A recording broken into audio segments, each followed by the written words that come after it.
Good evening. Welcome to the Calexico City Council, Calexico Redevelopment, the Secretary Agency, Calexico Finance Authority, regular meeting agenda. City of Calexico, Fernando Nez Torres, City Council Chambers, located at 608 Heber Avenue, Calexico. Today is Wednesday, October the 20th, 2021. It is 5:32 p.m. and I will call roll call.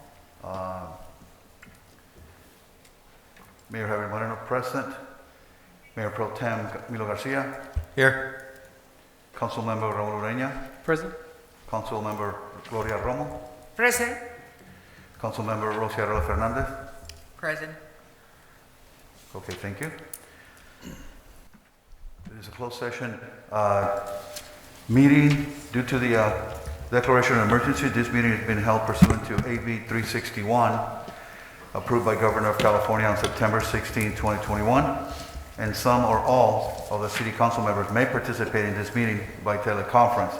Pursuant to Imperial County Public Health Department guidelines, City Council meetings are now open to a public attendance at 100% capacity of the council chambers, and all persons entering City Hall will be required to wear a face mask. Public participation will continue to be available in the following ways. Members of the public are encouraged to watch the meeting via live stream at http://communityspectrum.org live at 6:30 p.m. or via Calexico City Hall Facebook at https://www.facebook.com City of Calexico CA. Members of the public will be able to make public comments in the following ways. 1. In-person comments. The mayor will recognize you, and when you come to the microphone, please state your name and place of residence for the record. While members of the public are encouraged to participate, it is unlawful to disturb or delay the City Council meeting with personal or slanderous remarks. 2. Submit public comments via email by 2 p.m. on Wednesday, October 20th, 21 to our City Clerk at ggarcia@calexicoca.gov or via fax to 760-768-2103. 3. You may make public comments via Zoom from a PC, Mac, iPad, iPhone, or Android device. Please click the link below to join the virtual meeting at https://web.zoom.us.j846424159 ! And that's the ID. The password is VZBWAJ2 is the ID. KPRVONOL1PBPR3PIUT09. And the passcode is 172726. Or by telephone, please dial at 1-669-900-6833. Webinar ID number is 848-6424-1591. Public comments. Not to exceed 3 minutes. This is the time for the public to address City Council on closed session items only. The mayor will recognize you, and when you come to the microphone, please state your name and place of residence for the record. While members of the public are encouraged to participate, it is unlawful to disturb or delay the City Council meeting with personal slanderous remarks. City Council is prohibited by state law from making action or discussing items not included on the printed agenda. Please direct your questions and comments to the City Council. City Clerk, do we have any public comments? No, sir, we do not. We don't have any comment comments. It is 5:35. We'll adjourn to closed session.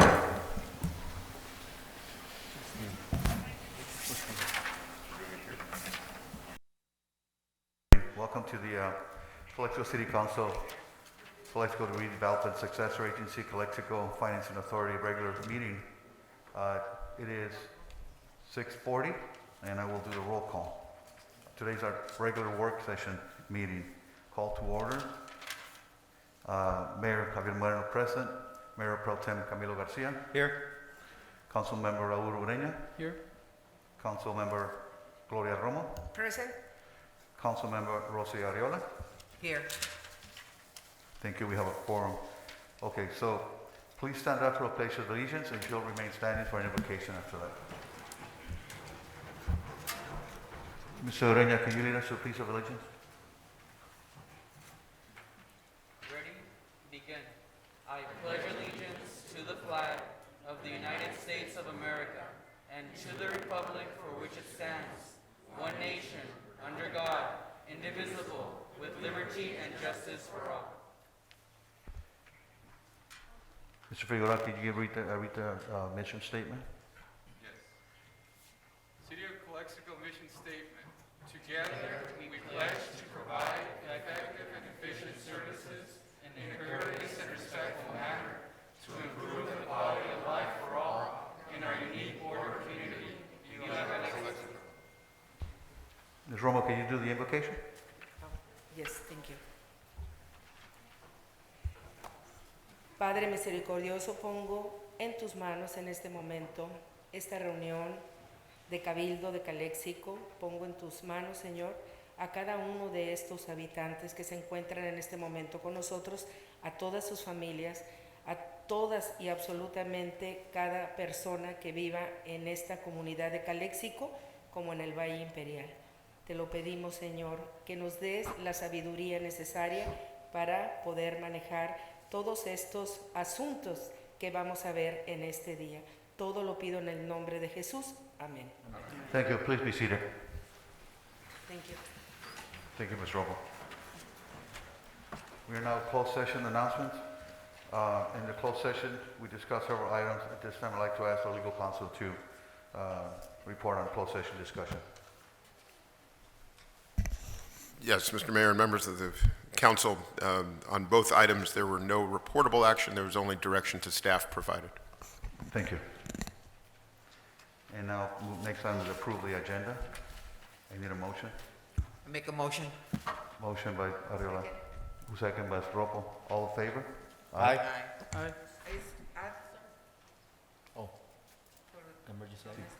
You want to add one? Okay.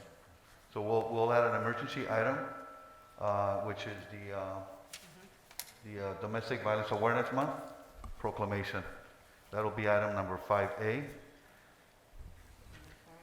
So I think we need a motion. we need to amend the motion, the previous motion? Yeah, who made Yes, the? to add, Yeah, is it a presentation or is it an approval? It's a proclamation. it's a It's a proclamation. proclamation, so you're going to, And I believe, Okay, so we, we have to see Gina Vargas. Gina, are you going to do the presentation or just speak? I was going to speak. Okay, just speak. I think you want to, Okay, Right. so I need a motion to approve the addition of make the a mo- emergency I'm- item. I make a motion to add the addition of Domestic Violence Awareness Month Okay. proclamation. Second, Ms. Romo. Any discussion? No? All those in favor? Aye? Aye. Aye. Okay, motion carried 5-0. Thank you. Yeah. thank you. Okay, so now we have presentations. And our first presentation is by Imperial County Deputy Chief Executive Officer Esperanza Colio Warren regarding the COVID-19 rent relief program.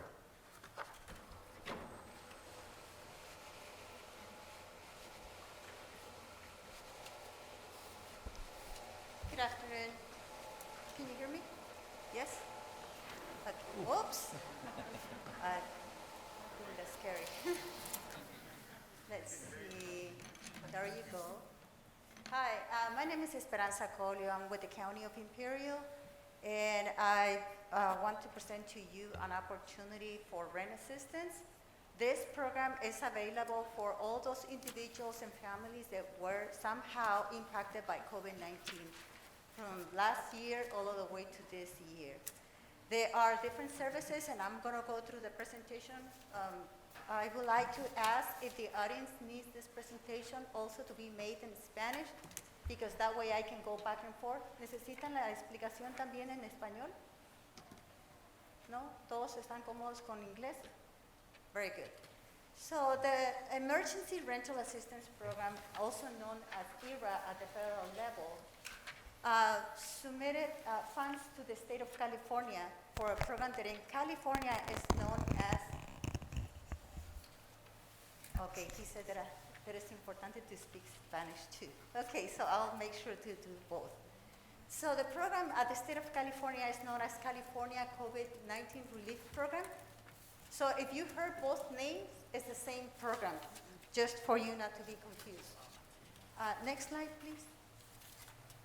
So the program is available for, and this is an update, there we go. So the program has $13 million available for the County of Imperial.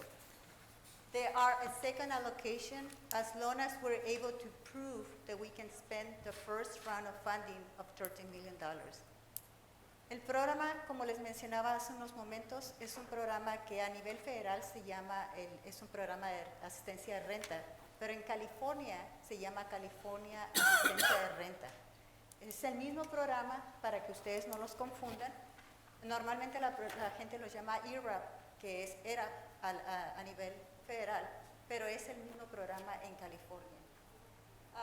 Actualmente el condado de Imperial tiene un subsidio de $13 millones disponibles para este programa, para ayudar a aquellos individuos que han sido de alguna manera afectados por la pandemia de coronavirus, desde el año pasado hasta este año. Ahora bien, también existe un segundo subsidio que va a ser de casi de $11 millones. Juntos serían un total de $23.900.000. Sin embargo, la segunda porción de fondos nada más estará disponible siempre y cuando nosotros podamos gastarnos la primera porción. En unos momentos les voy a explicar cómo el programa funciona y a dónde pueden ustedes recurrir para ser asistidos. Ahora bien, existen 3 diferentes actividades a las que ustedes pueden aplicar. Lo voy a hacer en español primero y luego me devuelvo al inglés.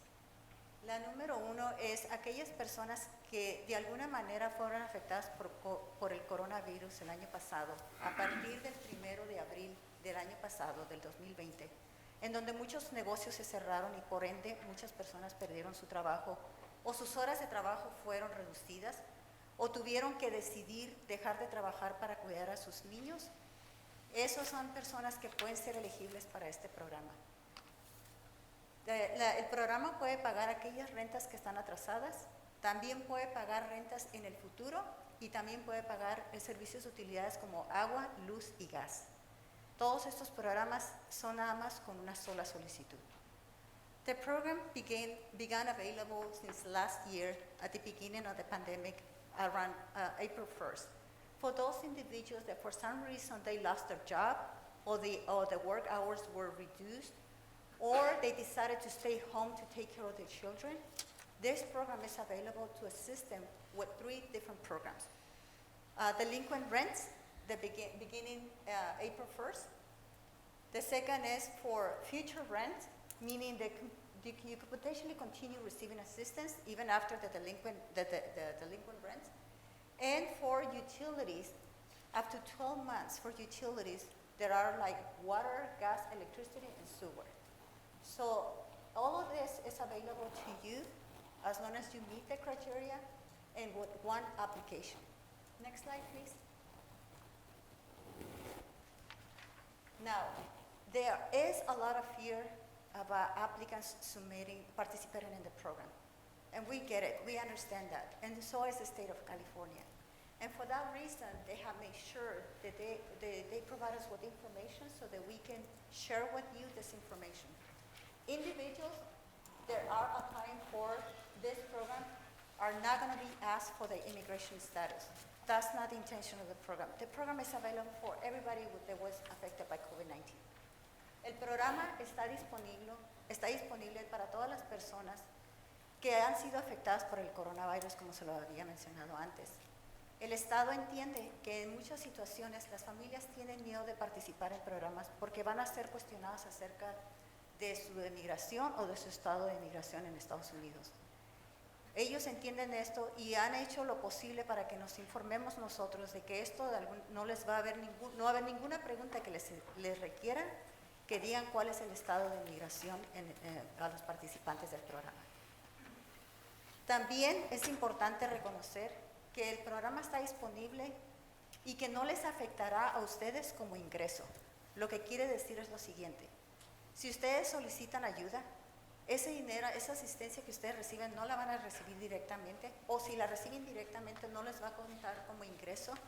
Así que aquellas personas que tienen beneficios y que tengan miedo de perderlos, no les va a contar como ingresos. The program is also made available for those individuals that are currently participating in another program and that are afraid that this assistance will affect their income. this amount that you receive in assistance is not going to be counted as an income. So do not be afraid because it's not going to be counted. Usually those payments goes directly to the landlord. As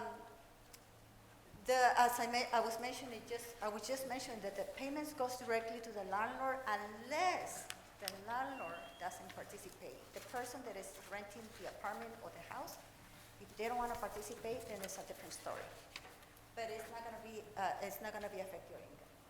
También aquellas personas que rentan casas o que rentan apartamentos que no quieran participar en el programa, no quiere decir que los residentes no sean elegibles, también pueden continuar participando en el programa.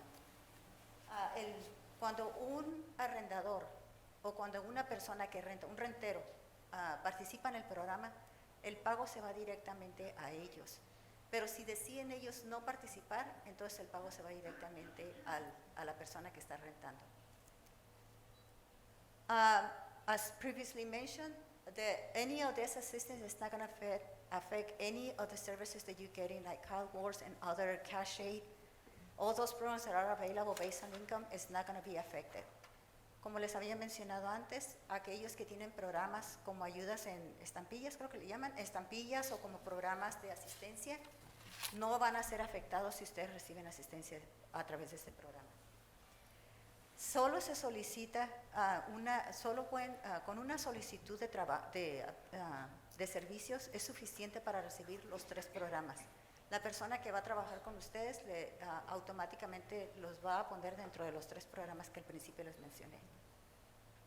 It only takes one application to participate in the programs, and the person who the case manager in this case will automatically make that individual to participate in the 2 programs that I mentioned at the beginning, delinquent rents, current rents, and future utilities. Now, I think it's on the next slide. Let me go to the next slide. There's something that I want to mention to you, very important. Yes, please. Oh, I think I missed that one. No, that one, yes. So as many of you know, there was an eviction prevention deadline that it was September the 30th, 2021. Under this, the governor allowed for many people that were renting, there were laws that were preventing them to be evicted from their homes as long as they can prove they were affected by COVID-19. These rules, they're no longer available. But the program is still available. And there's a misconception that because that eviction protection disappeared, now the program is not available. It's the other way around. The program continues to be available, and it will be available all the way to March the 31st, 2022. So if you're still in need of services, you can still apply for the program. Había unas provisiones que el gobernador había puesto en lugar para que las familias que fueran afectadas de alguna manera y que tuvieran rentas atrasadas pudieran ser protegidas para no ser desalojadas de sus hogares. El programa, estas protecciones se terminaron el 30 de septiembre. Sin embargo, no quiere decir que el programa para ayudar a las familias se haya terminado también. El programa continúa y continuará recibiendo aplicaciones o solicitudes hasta marzo 31 del 2022. Now, if you remember the last time that I came to make a presentation to your city, I mentioned that the program was paying 80% to the landlord and they will have to wait 20%. But that's not longer the rule. The rule now is that they will pay for any delinquent rents, any future rents, and all your utilities up to 100%. They will receive 100% of the rents assistance.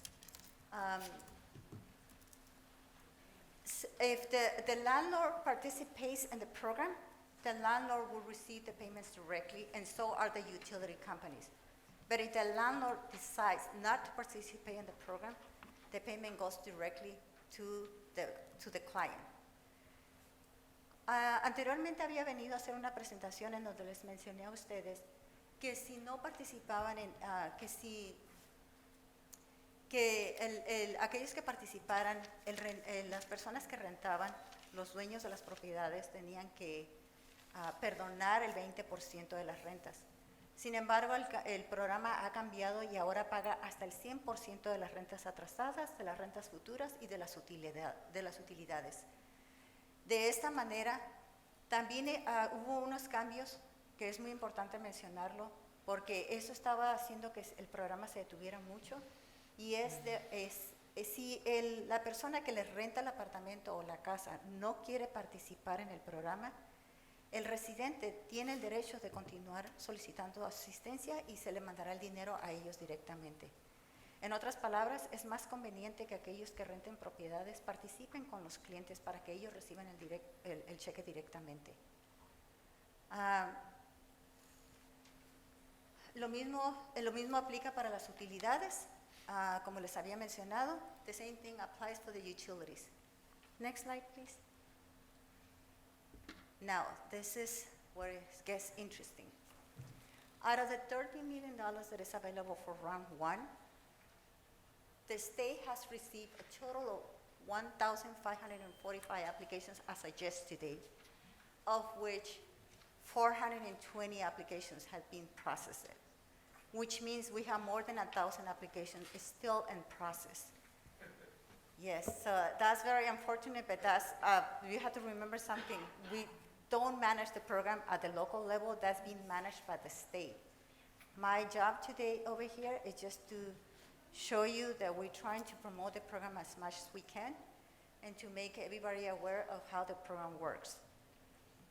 Hasta el día de ayer, el Estado de California, que es el que está manejando este programa, no a nivel de condado, nada más a nivel estatal, el programa ha recibido un total de 1,545 solicitudes, de las cuales 420 se han procesado. Ahora bien, ¿qué más quisiera yo decirles, verdad? Que nosotros quisiéramos que las procesaran todos, pero realmente no está en nuestras manos. Nosotros estamos haciendo lo posible como condado de venirles a informar la situación de los balances, de dónde estamos. Y también es muy importante tener en cuenta lo siguiente: de no gastarse los $13 millones, lo más probable es que los demás fondos de la segunda fase no se vayan a quedar en el Valle Imperial.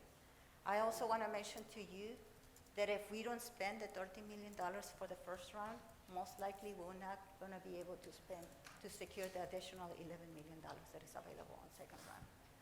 And I will be open for questions at the end of the presentation. Next slide, please. So this is a breakdown of all the cities and how many applications have been received from each one of the cities. In this particular case, Calexico has received 313 applications, with 85 of them to be processed. En esta tabla les estoy mostrando cuántas solicitudes se han metido por cada una de las ciudades, incluyendo el condado. Y aquí en esta situación en especial, 313 solicitudes se han enviado de la ciudad de Calexico, de las cuales 85 se han procesado. Esta presentación creo que va a estar, se las vamos a dejar disponibles para que ustedes participen en ella, para que ustedes tengan una copia. La siguiente, next slide please. Now, the way that the program works, as I was mentioning before, the county is not managing the program. The county is advocating for nonprofit organizations to be hired by the state of California to promote the program at the local level, and especially because we know our nonprofit organization, they are our trusted messengers, and we're trying to advocate for those agencies to reach out to you and to make you comfortable to submit an application, that you know that they are working on your behalf. We have a total of 9 nonprofit organizations at the local level that are working every day trying to convince the people to apply. They walk you through the process, and we want to make sure that you have this information in case you need services to go and reach out to them. Como les había mencionado antes, el condado de Imperial no está manejando este programa. El trabajo de nosotros es venirles a darles esta información, pero también el trabajo de nosotros ha sido convocar a aquellas agencias de no lucro para que participen en el programa y se encarguen de ir a buscarlos a ustedes, a aquellos que necesitan ayudarlos con el proceso de la solicitud y a clarificarles cualquier ayuda, cualquier pregunta que ustedes tengan de la solicitud. Ellos están todos los días en diferentes páginas de internet y todo tratando de promover el programa. La lista se va a quedar aquí para que ustedes la puedan tener una copia y así puedan, si ustedes tienen alguna pregunta acerca del programa. Next slide, please. So this is the web page. You can actually submit your application on your own, but if you need assistance, as previously mentioned, there are 9 nonprofit organizations that you can call for assistance. You can also call to the 1-833 number that is listed on the presentation. If you require any assistance, they have about 17 different languages in which you can call and get someone to speak on your own language. Ustedes también pueden mandar su solicitud de ayuda directamente a la página que les estamos mostrando en este momento, o también pueden llamar a ese número de teléfono y solicitar ayuda. La página tiene alrededor de 17 diferentes idiomas en donde ustedes pueden hacer sus preguntas.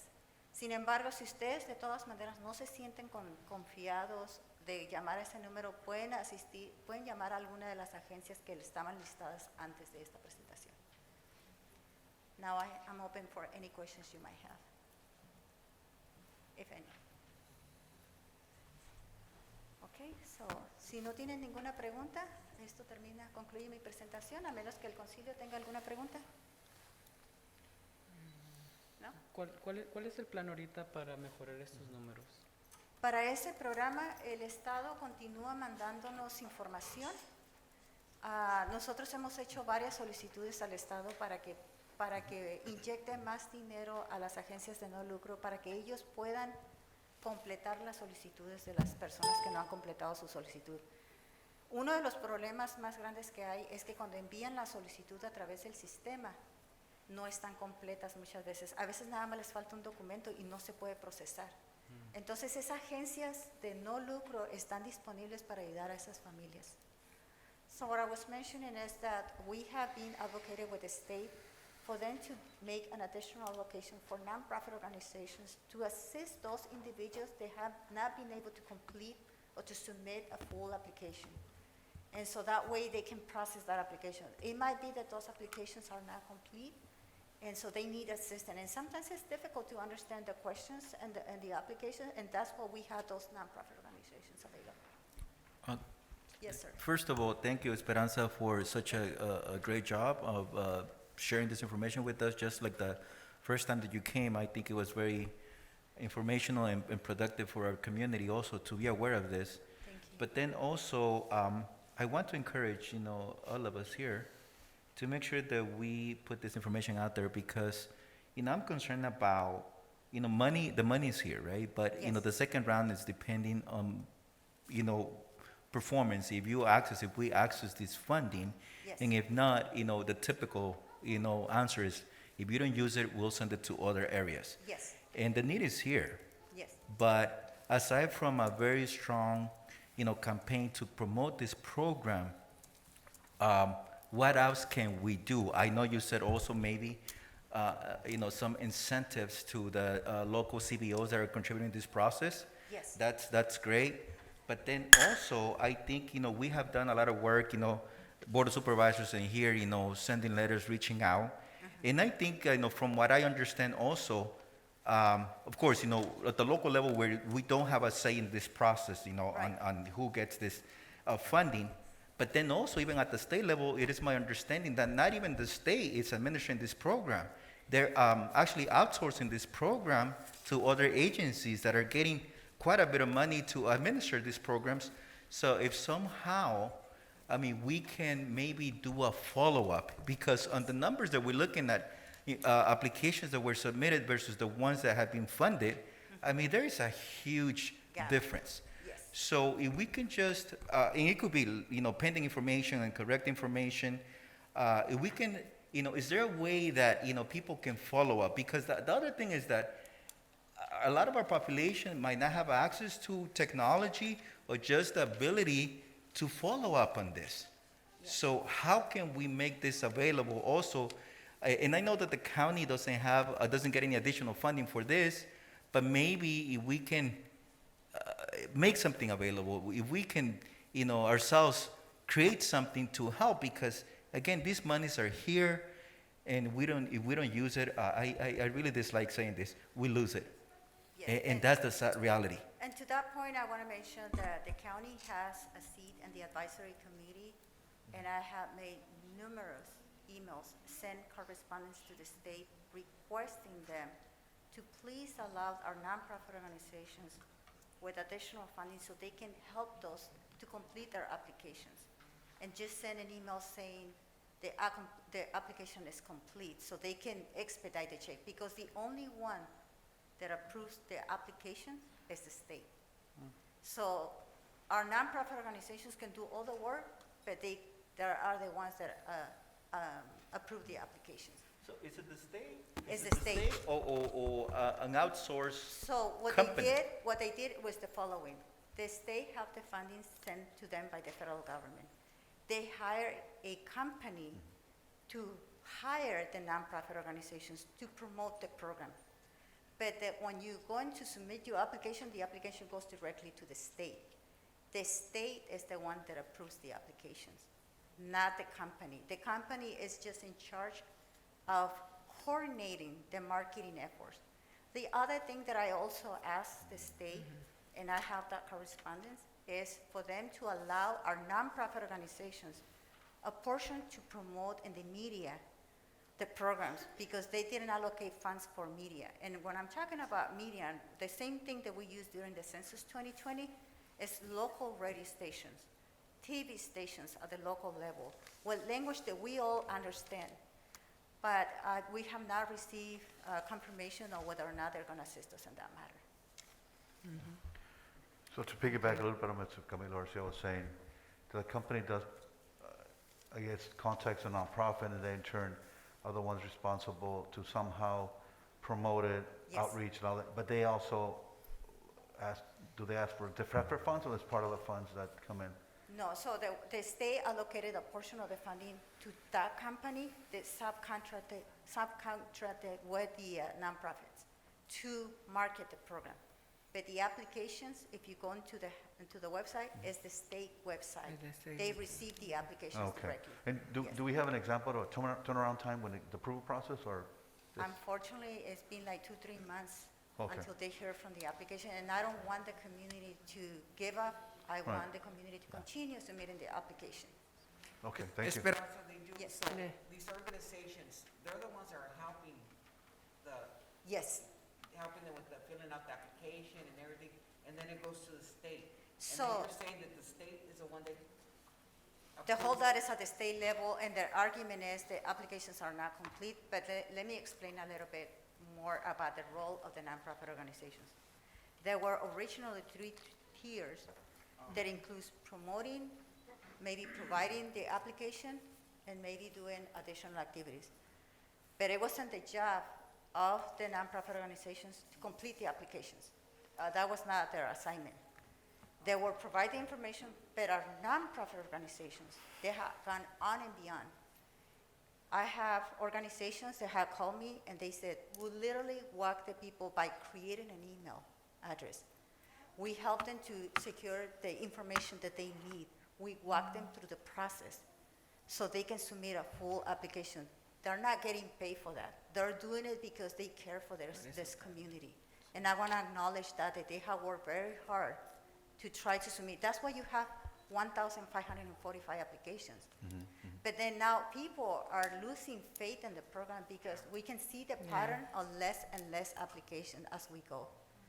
So I want to say that the whole that is at the state level. It's not at the local level. Ms. Colio, Yes. what can we do to help you? I think, I don't know, I don't want to speak to create a controversy, but that's beyond. I just want to share with you that I have done as much as possible by correspondence with the state and everything, and I leave it up in your hands. If you want to send a letter to the state, maybe just let them know, hey, we really want you to pay attention to our community because we have many people with needs. That will help. Perfect. Yes. Thank you. Perfect. Mr. Thank Cuevas, do you. you have anything? Me llama la atención que al observar la información que nos provees, Así es.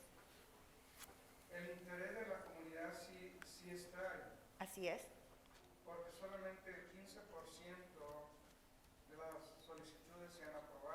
Así es. que significa que el 85%, que es el resto, no se han aprobado por X razón, Así es. que a mí en lo personal me lleva a otra connotación, de que realmente los fondos no se utilicen para que la segunda fase se elimine. Y no podamos, Sí. o sea, por lo que estoy viendo es una decisión política en desacelerar el proceso de aprobación. De Realmente, esa manera, esos fondos de la segunda fase, obviamente, esta comunidad los pierde. O sea, porque estamos hablando de un proceso que en el Estado, los fondos, en este caso, no depende de que, cuando escucho, si no los usamos, los perdemos. así es. Desafortunadamente, no es porque no haya interés el que no estemos aplicando a usar esos fondos, sino que las personas encargadas de aprobar la acumulación De solicitudes. casos ha llegado nada más al 15%. Así es.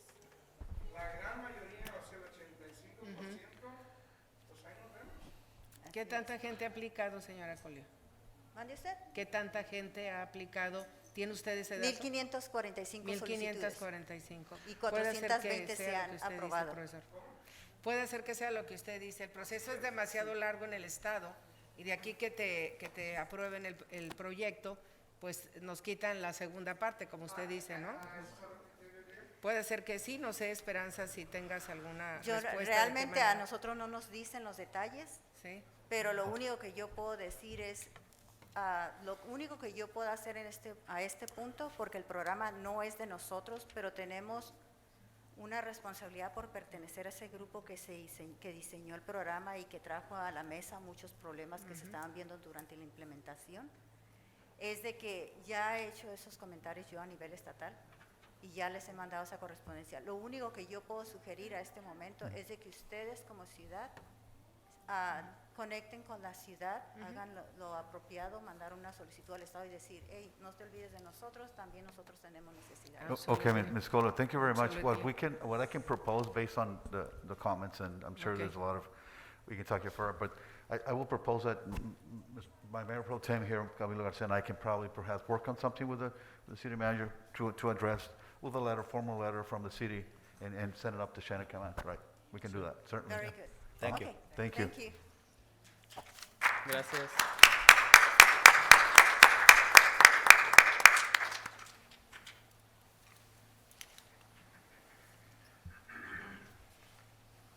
Okay, we're up item number 4. It's a mayoral recognition of Mr. Marco Antonio Lopez, winner of the IVLGBTQ Research Center Talent Search. So I was asked by Mr. Ureña to give a mayoral recognition to Mr. Marco Lopez, and perhaps you want to say something? Go ahead. Yes, I had a brief comment on this recognition. Thank you, Mr. Mayor. Gracias, señor alcalde, por este reconocimiento hacia el señor Marco Antonio López Fierro. Mr. Fierro, a Calexican, un calesiano, won the judge's pick for the 6th annual countywide Imperial Valley Lesbian, Gay, Bisexual, Transgender, and Queer Talent Search this year. It's no secret that around the world, LGBT people have always existed. On every continent, in different expressions, we have always been here, from Rome to Asia to Native American cultures. LGBT people have always been here. It is an honor for Mr. Mayor and the City of Calexico to recognize Marco Antonio López Fierro for this achievement. Like many Calesianos, like many Calexicans, he is a U.S. citizen, but also a recent immigrant to the country of his own birth. From San Luis, Rio Colorado, Sonora, he is a field worker that never gave up on his dreams. Fierro viene con sueños. Fierro comes to Calexico with dreams. He comes with a hardworking and entrepreneurial attitude to the city, to add to its diversity that we should all celebrate. Fierro is working to open his own studio here in Calexico so that he can share his talents with us and help us bring culture and health to the citizens of Calexico. Muchas gracias. Thank you, Mr. Ureña. Also, we have a small clip, I believe, of this. Started at minute 5 or minute 6. Y mis lágrimas cayeron, mis lágrimas.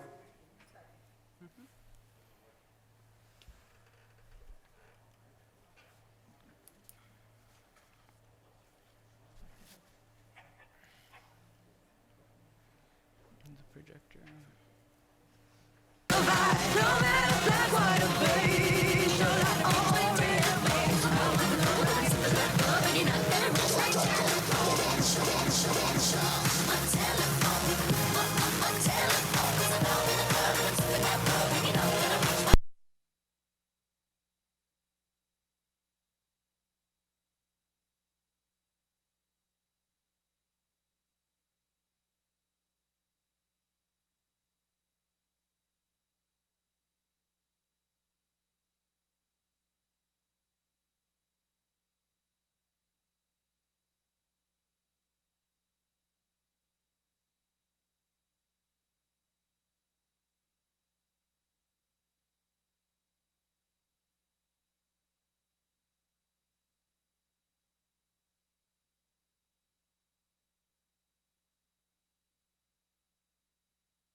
Mr. Mayor, the people that were zooming in were wondering why there was no sound. They had to take it out because Facebook has the music rights, and they were to block the meeting, the rest of the meeting. So if anybody puts down the audience that were out there, that we had to cut the sound about a minute into it. Okay, Oh, thank okay, you. yeah. Okay, so, this mayoral recognition is presented to Marco Antonio Lopez in recognition for winning the IV LGBTQ Resource Center Talent Search. I, Mayor Javier Moreno, congratulate you for your talent, great efforts, and dedication to your craft. October 20th, 21. Please come up.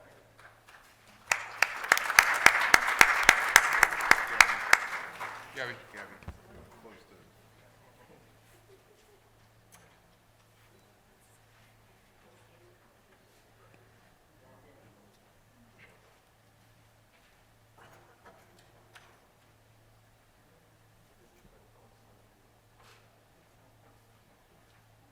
Javier, the picture's over there.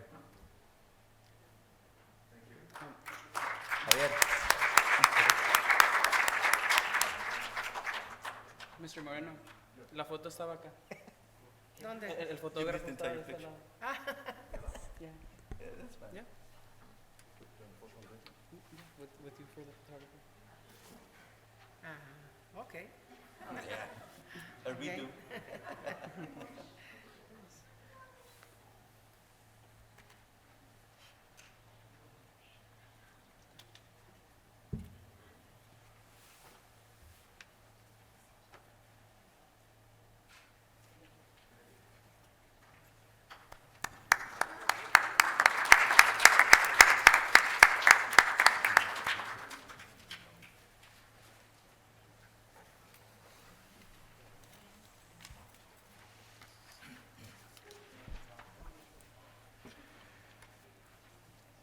We now have the proclamation for Breast Cancer Awareness Month, October 21. So, October, people all over the world show their support for everyone affected by breast cancer. This month, we're committed to showing our city that no matter who you are, whatever experience you've had, breast cancer, we're all with you. And we're now going to read the proclamation. It reads like this.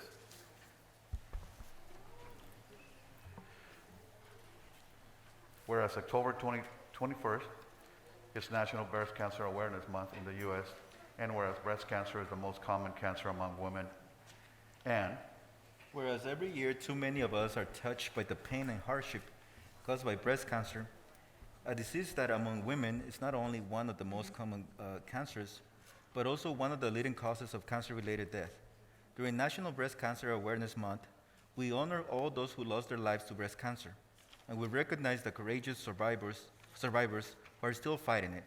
For these individuals, and for all the loved ones who give their unwavering support during the most trying times, we recommit ourselves to the essential and necessary work of forging a future free from cancer in all its forms.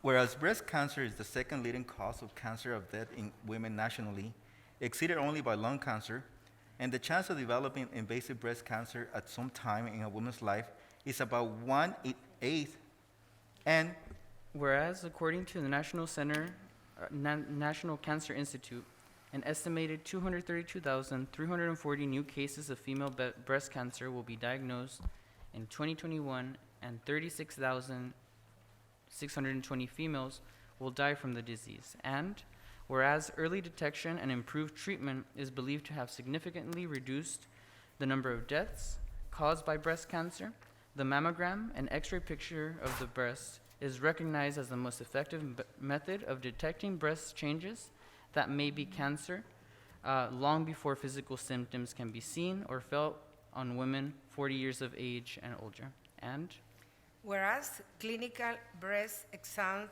performed by your health care provider and the breast self-examination should be practiced by women 20 years of age and older on regular basis, and Whereas since lifestyle factors contribute significantly to the risk of developing breast cancer as well as most cancers, we encourage women to educate themselves and explore the ways in which they could decrease their risk for breast cancer by enjoying a health-promoting lifestyle.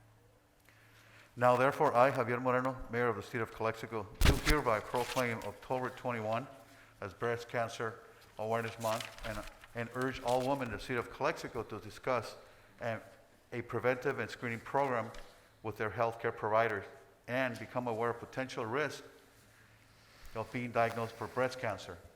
To continue to provide support for our survivors, their families, and our healthcare and community partners so that we can provide preventive care, decrease the risk for breast cancer, and promote healthy lifestyle. I witness thereof.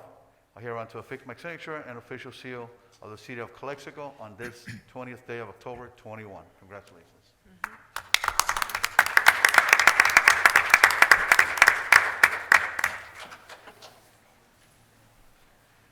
So moving on to October was first declared as National Domestic Violence Awareness Month in 1989. Since then, October has been a time of acknowledged for DV survivors and a voice for its victims. Here in Calexico, we like to also proclaim October as National Domestic Violence Awareness Month. Today we have Executive Officer from Womanhaven here present to receive the proclamation, Gina Vargas. We are going to read the proclamation first and then present it afterward. Whereas the crime of family violence violates an individual's privacy and dignity, security and humanity, due to systematic use of physical, emotional, sexual, psychological, and economic control and or abuse, including abuse to children and the elderly, and whereas the problems of family violence are not confined to any group or groups of people, but cut across all economic, racial, and societal barriers, and are supported by societal indifferences. And whereas the impact of family violence is wide-ranging, directly affecting individuals and society as a whole, here in Imperial County, through the United States and the world.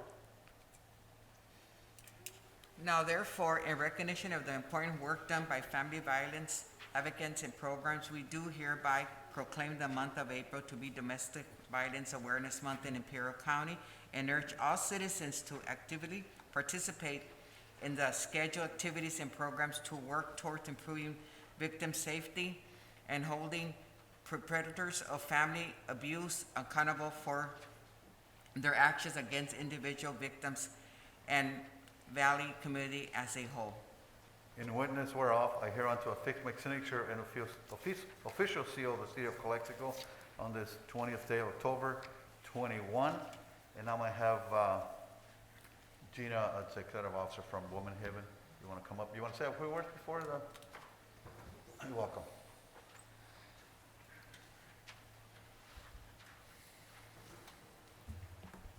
Good evening, everyone. My name is Gina Vargas, Executive Director for Womanhaven. Womanhaven is a center against domestic violence, and we have existed for over 40 years here in Imperial County. We started off first with just a shelter, providing just a Band-Aid of services for victims fleeing when home was not a safe place. We have now expanded our services, and we now have a 39-bed facility, 3 emergency shelters, where currently we are been filled at capacity at 98%. So you imagine the house with different people, different families in there, little children at the age of, we have infants, 2-year-olds, 3-year-olds, 5-year-olds, 17-year-olds, individuals coming through needing a safe place to be. Of course, they come accompanied by their parent.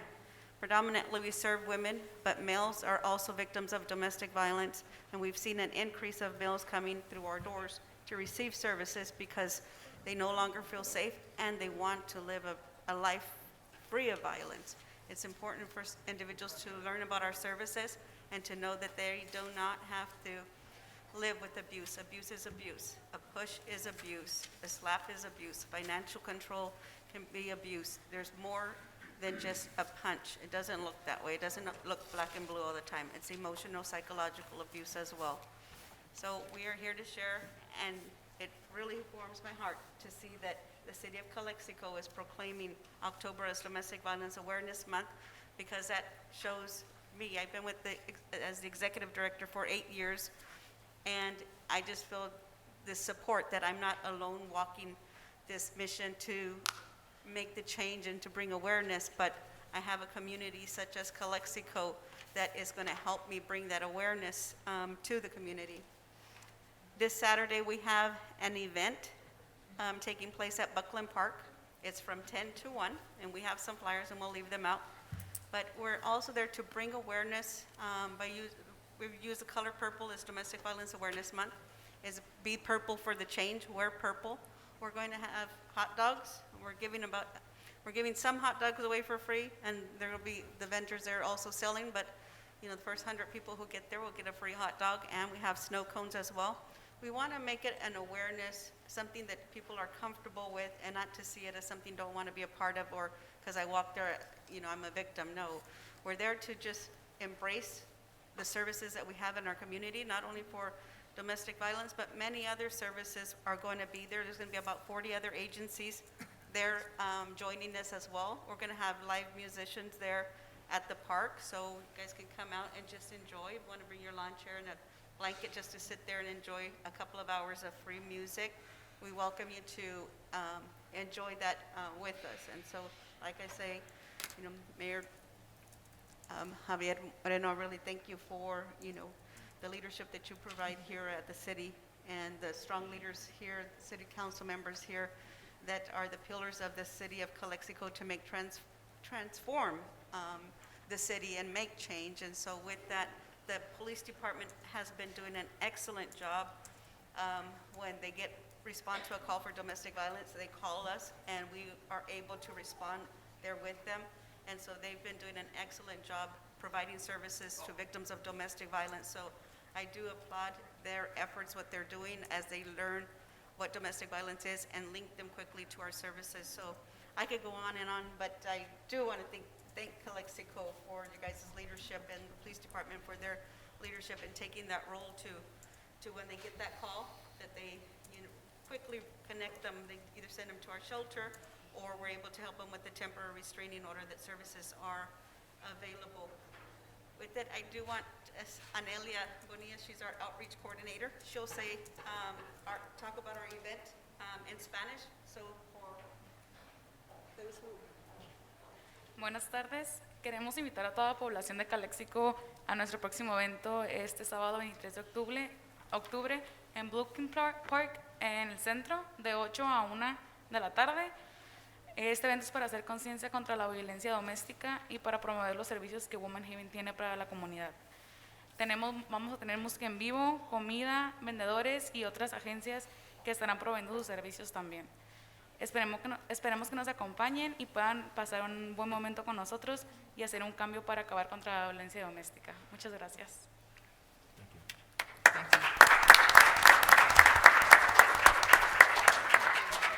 Yeah, before I get up there to give you the proclamation, I just want to say to the public that, domestic violence affects millions of people throughout the nation. 1 in every 3 women are going to become victims of domestic violence. 26 million children are going to be exposed sometime in their lifetime in a year to domestic violence at home. So it's the work that the Womanhaven does is tremendous. They've been around since 1977. And so they've done a great job as far as outreach and provide those services that women can go there as well as men, like safe houses and so forth. So I really commend you, Gina, for that.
So now we're moving up to item 6. We have presentation by Mrs. Carmen Estrada Zúñiga, President of the Calexico Parents Athletic League.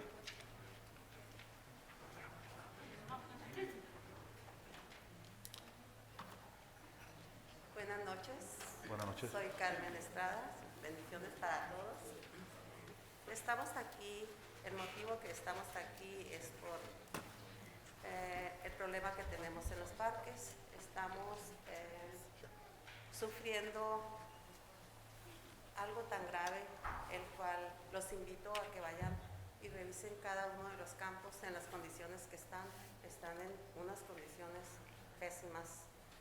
Yo siento que les falta personal y hay que poner atención, la verdad, porque Lili se le habla para decirle lo que estamos pasando nosotros como personas, ¿verdad?, de la comunidad, y ella inmediatamente va a los campos, revisa y atiende. Pero yo veo que no es suficiente lo que necesitamos como comunidad. Nosotros somos una organización, hasta ahorita ya estamos en 3.500 niños y tenemos prueba de lo que tenemos, no es verdad. Tenemos todo el Valle Imperial, tenemos equipos de San Luis, Arizona, y ahorita están por llegar unos de Yuma y San Diego. Entonces yo como presidenta de la liga y fundadora, vengo aquí a pedirles que nos unamos a hacer un campo digno, porque creo que lo merecemos. Yo tengo 26 años de experiencia, fui directora de la Liga de Calexico, de Calexico, Police Athletic League, duré 10 años, fue la liga más grande del estado de California en todos los deportes, el cual se cerró ese programa por falta de recursos, los que son mentiras, no es verdad, se cerró por política, la verdad. Y no se vale ver cerrado un programa tan grande y tan importante que es para nuestra comunidad. Aquí, en mi corazón, llevo ese sentimiento. Creo que tenemos bastante inteligencia y capacidad para llevar un programa, el cual se cierra y se abre otro, que es el que tenemos, que soy la fundadora y la presidenta de la liga, que lleva el nombre muy en alto. Entonces, creo que ahorita tenemos los votos para unirnos la ciudad en conjunto con la comunidad para llevar algo grande y verdadero. Espero que sea el 100, porque ya tenemos que tener el 100. Es la liga más grande, no puede desaparecer por falta de campos. Ahorita tengo equipos, ahorita en estos momentos, en Brole jugando, equipos en Jibe. Estuvimos trabajando bastante tiempo en el campo Gutiérrez, Soccer Field, el cual se aniveló, se fertilizó, se dio el mantenimiento total. ¿Y cuál fue la sorpresa? Que al siguiente día se destruyó todo. Se secó, duró 15 días para secarse, pero como le echamos la tierra adecuada a ese campo, se consumió y se secó. Ya íbamos a empezar otra vez, se hizo el mismo trabajo con un gasto casi, para nosotros es mucho dinero, casi $1,200, que es bastante, pero lo hicimos. Al siguiente día volvió a inundarse. Ya no podemos contar con ese parque, ya no contamos, no es campo. Igual cada uno de los lugares en los que estamos haciendo deporte no son campos. Es triste y tenemos una emergencia.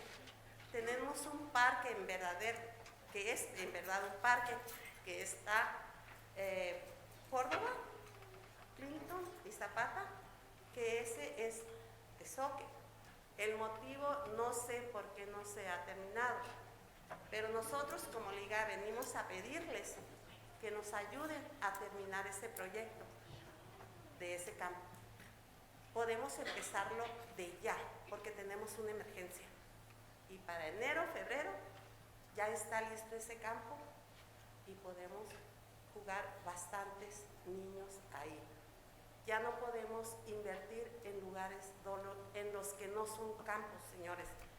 La verdad, me lleva en el corazón esto que está pasando, porque ya pasó en Gutiérrez.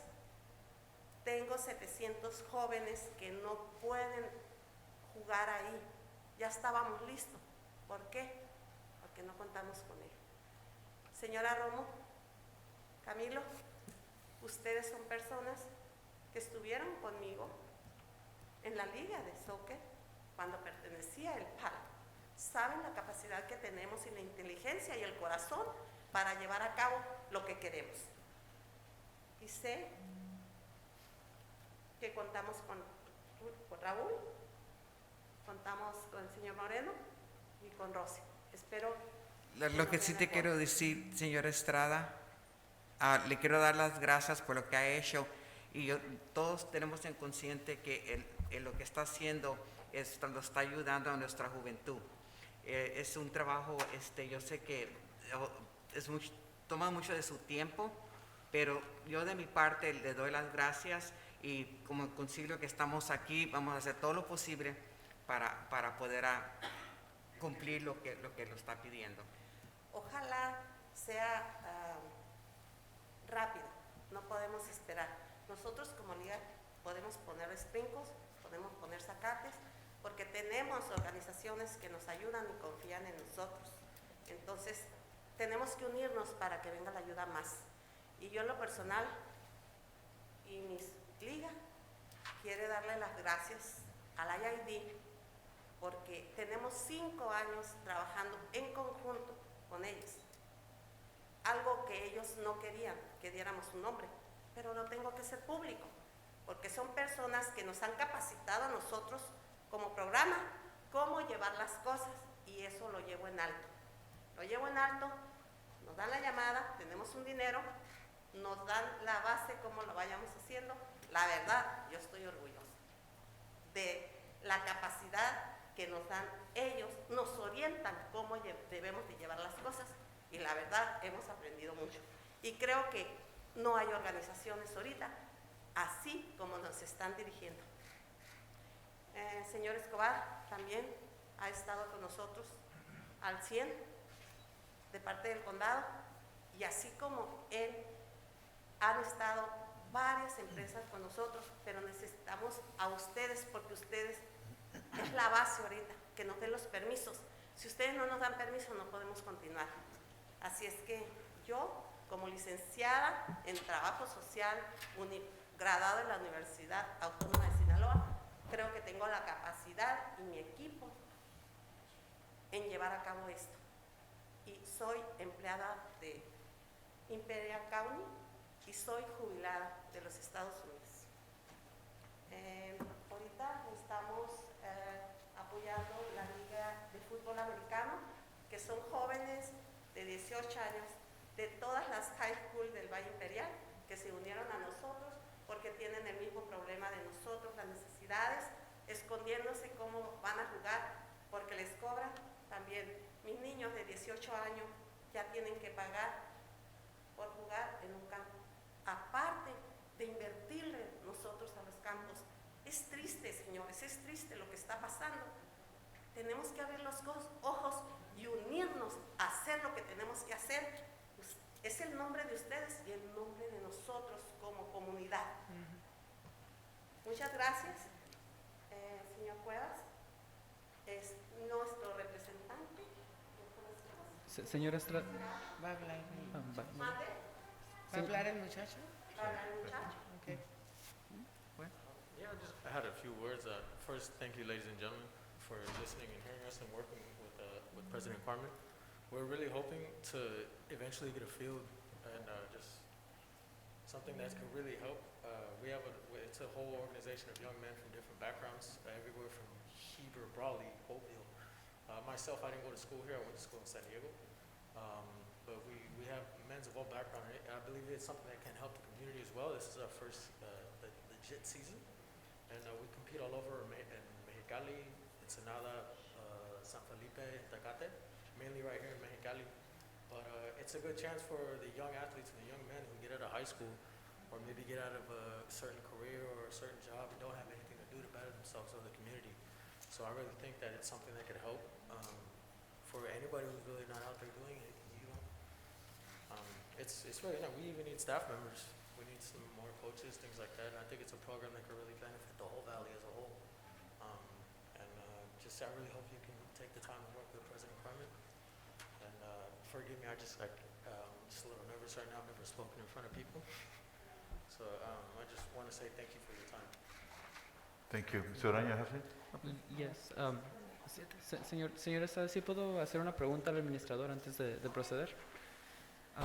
Obviamente concuerdo con lo que usted dice y la necesidad de tener los campos listos. Usted mencionó que uno de los campos no se usa porque se inunda. ¿Eso es cierto? Exacto. Desde 2 años se secó, ¿verdad? Sí. Estuvo 3 meses bien y ya se aniveló, se le hizo el trabajo que se le tenía que hacer y al día siguiente se inunda. Okay. So, para el señor administrador, Mr. Figueroa, just 2 brief questions. The first one is, can we use ARPA money on parks in general? There are specific guidelines tied to ARPA. I've had conversations with Ms. Falomir as it pertains to this matter. I had the opportunity, and Ms. Estrada was kind enough to give me a few minutes of her time, and we had a conversation. So what we're looking as to how we can make this happen, and I appreciate not only Ms. Estrada, but representatives of the organization that she leads that are here with us. So we will certainly follow up on this matter, sir. Sounds good. And also with the water infrastructure that she mentioned. Absolutely, And yes. lastly, la señora Estrada había dicho that when there's games, traffic safety, specifically pedestrian safety, is a concern around those games. If we could, have traffic control, be designated or allocated some funds, or at least to close lanes on those streets in coordination with this league.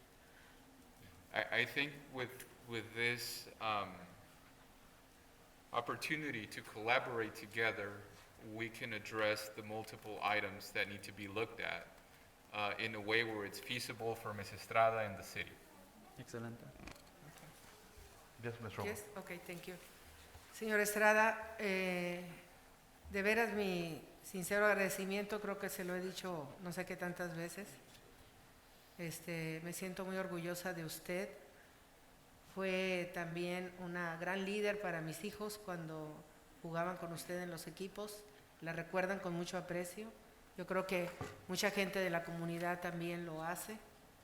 Y sinceramente yo sí le agradezco de todo corazón lo que usted hace, cosas que serían imposibles en este momento, lamentablemente, y en el pasado, haberlas hecho la ciudad de Calexico. Nosotros le pido perdón por eso, porque tenemos un área de recreación y aquí está la titular, donde tiene el área de deporte. Yo le pido, le suplico al administrador de la ciudad, como a la señora Norma y a Liliana, que en todo momento he estado trabajando, que unamos los esfuerzos que está pidiendo la señora Carmen para que Calexico tenga los mejores equipos y que puedan ir a jugar con ese orgullo con los que los he visto jugar y se ponen la camiseta.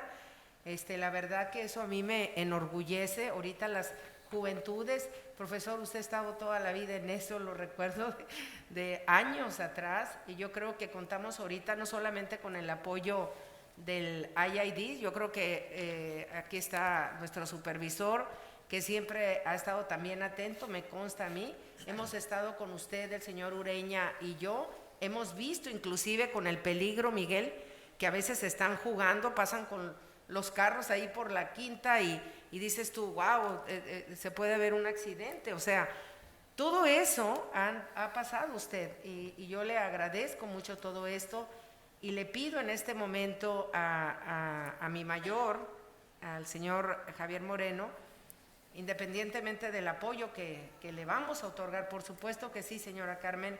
El asunto antes de que se me olvide, el asunto del Parque Gutiérrez, lo vimos en su oportunidad con la señora Liliana, vemos el problema de la válvula, son válvulas muy costosas, lamentablemente no sirvió la primera, sí sirvió en parte, pero no lo suficiente por el agua que ahí se acumula.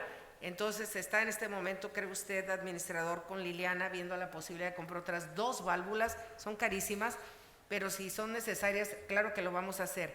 Quiero pedirle al señor, a mi mayor, al señor Javier Moreno, que cuando usted lo decida y se cumpla con los requisitos, sea reconocida la labor de la señora Carmen Estrada por este cabildo, señor. Gracias, Romo. ¿Sí? Gracias. Muy bien. Así será. Muchas gracias, señora. Gracias, señora Estrada. ¿Puedo Muchas decir gracias. algo más? Sí, Sí, claro diga. que sí, señora. Thank you. Necesitamos el campo, el que no se ha podido terminar de soccer, que nos los den para nosotros. ¿Qué campo, perdón? El Córdoba, que de El hecho Córdoba. lo tenemos adoptado la liga, ¿verdad? Entonces necesitamos que ya podamos trabajar en eso en conjunto con ustedes para tener un campo enero, febrero y ya sea real un campo. ¿Qué probabilidades hay, señor? Gracias. Creo que el señor Figueroa lo ha dicho, va a trabajar con usted en el futuro y que nos reporte otra vez. Por el tiempo que tenemos ahorita, pues para Sí, seguir también. la agenda, pero creo que Sí, se es puede. prudente, ¿no? Por la gente, que el señor administrador se junte con usted. Si quiere la señora Romo que vaya y nos reporten Gracias. después. ¿verdad? Y gracias porque la verdad siento el apoyo casi al 100 y espero que así sea. Gracias. Claro que sí. Señor Cuevas va a hablar con algo. Thank you. Sí.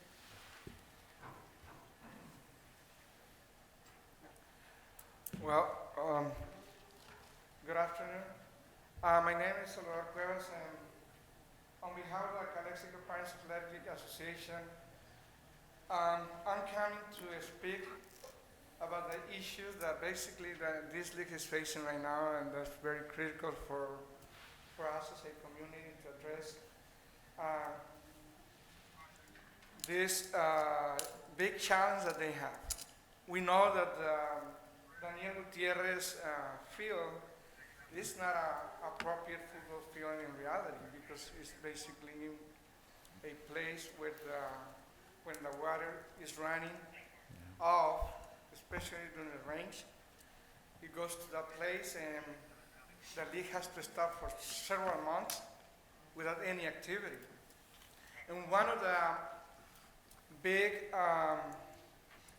items why this league has been so famous right now and very important for not only for Imperial County but for also for part of Arizona and San Diego is the constant schedule that they have in providing games on time. And that is very important for our community to be able to be sure that the schedule is respected. But if we are going to be dependent on the weather, or we're going to be dependent that the ball is not working, and we're going to be dependent that something else, that doesn't guarantee that, especially in sports, that the schedule is going to be respected. And that's why Calexico, in that respect, Mrs. Carmen Estrada has been able to put her reputation in order to provide that opportunity for the players of football soccer to play because they feel that they have the guarantee that they're going to be able to actually perform. And not only that, one of the reasons why the San Diego and Arizona are coming to play to Calexico, do you know why? Because they feel that Calexico has a very strong teams from the whole communities of Imperial County. And because they have the potential to play against strong teams at Calexico, that's why they have been dreaming to come to Calexico and be able to play constantly under the schedule that they have been providing to the community. And that's why all the towns in Imperial County has been coming to Calexico because that potential that they have too. Mr. Cuevas, are you, I don't know, I'm asking this question. Are you part of the league?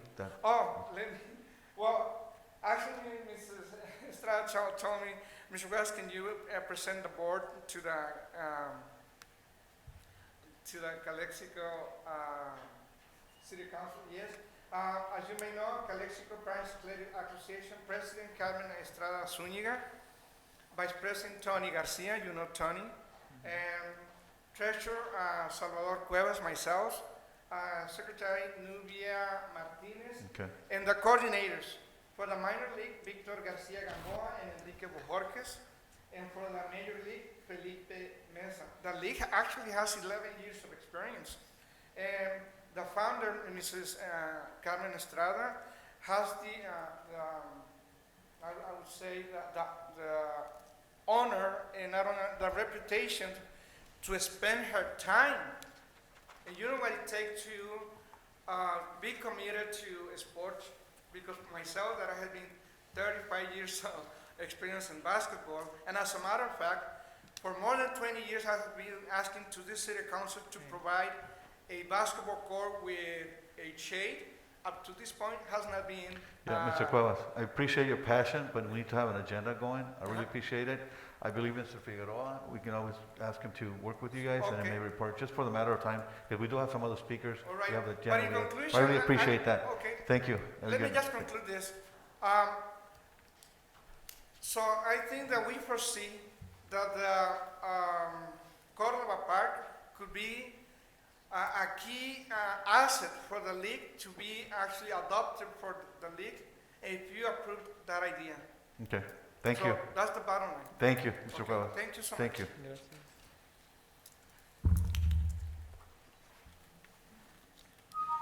Moving up to item number 7, presentation of Chamber of Commerce for Greater Calexico as presented by Katie Luna.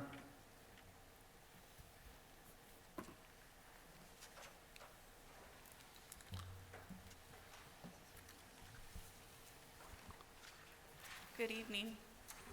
Good evening.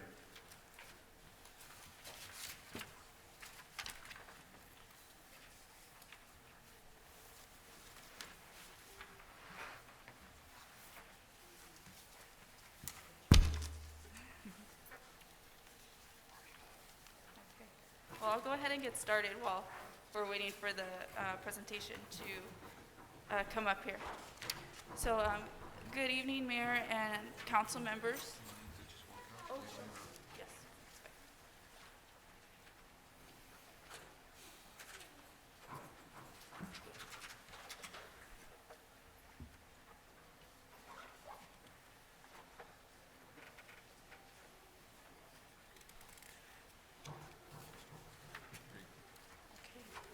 Very good. All right, so we'll restart here. Good evening, Mayor, council members, community members, and those watching via Zoom and social media. My name is Katie Luna, and tonight I am here in my capacity as the board president for the Chamber of Commerce for Greater Calexico. I am here to share the details of our newly established entity, our overarching principles, and what we aim to achieve. But I would first like to share with you my adoration for the business community of Calexico. It started when I moved to the Imperial Valley in 2012. I had the opportunity to serve as a business consultant with the Imperial Valley Small Business Development Center, alongside the late Carlos Figari and the now Councilwoman Sylvia Marroquin. We spent 3 years together working with new startups, technology innovators, green energy companies, farmers, and swap meet vendors. For 12 weeks, twice a year, we spent every Tuesday and Thursday in the Carnegie Library with a class of 30-plus individuals who were hungry to learn the principles of better business. And that was actually through a program with the county, so thank you to Esperanza for that work. I have come to know the business community of Calexico as dedicated and hardworking. And as we watch history unfold during the pandemic, they have proven time and again that they are resilient. Watching the business people of Calexico succeed has always brought me great joy, and it still does today. I am honored and humbled to serve this community and to be here tonight in my capacity as the board president. I look forward to building a strong chamber of commerce that will empower a collective voice for businesses, foster entrepreneurial values, and grow the economic prosperity of our region.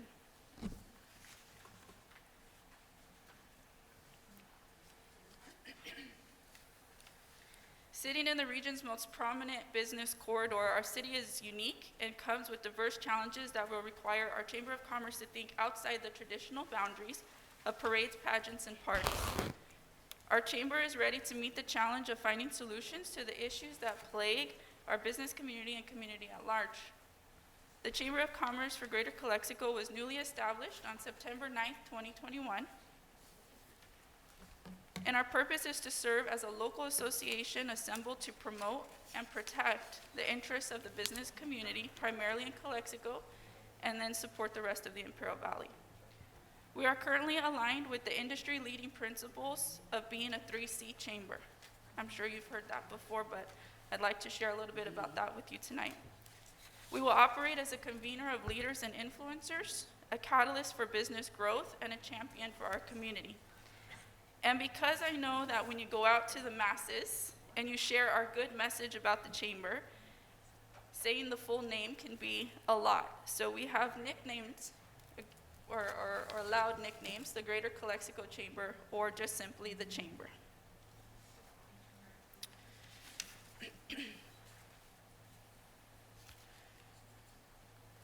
Our board is made up of trusted Calexico business community members who have dedicated their most valued resource, time, to rebuilding the vision of our chamber. I am proud to introduce our new board members, Mr. Gil Acuna serving as secretary, Mr. Daniel Romero serving as treasurer, and Mr. Ben Horton serving as a member at large alongside Mr. Louis Wong, who is also serving as a member at large. I can't express enough how impressed and thankful I am for the relentless dedication of this team. Their commitment to the success of the chamber is unmatched across the valley. Currently, the board is in the process of onboarding a new chamber champion who will focus on membership recruitment and retention. So we will provide you with those details when we have finished the onboarding process. Very exciting for us. The Chamber of Commerce, next slide. Okay, so the Chamber of Commerce for Greater Calexico is a business association that represents a membership base. Since establishing in September of this year, we have gained 7 new members and continue to see a steady increase in membership. In our chamber model, you can choose the level of membership that works for your company. And while that sounds pretty intuitive, it's actually a concept that's still being adopted here in the Imperial Valley to choose your membership level that most benefits you. We are in the process of solidifying our member benefits, and when we have those available, we'd be happy to come back and share those with you.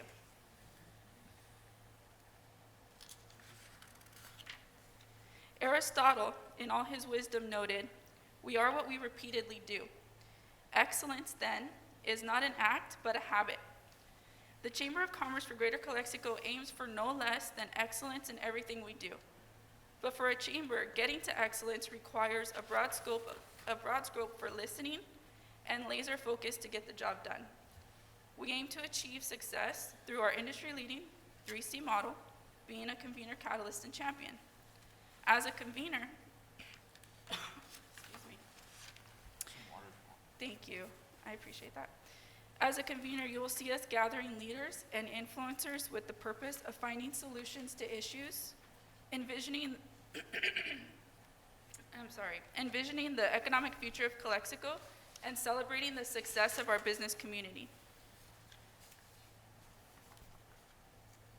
3 ways that you can observe our fulfillment of being a convener is bringing together committees with set goals and measurable outcomes, bringing together the chamber membership for regular meetings and networking opportunities, and definitely bringing together the community to celebrate groundbreakings, grand openings, and so much more.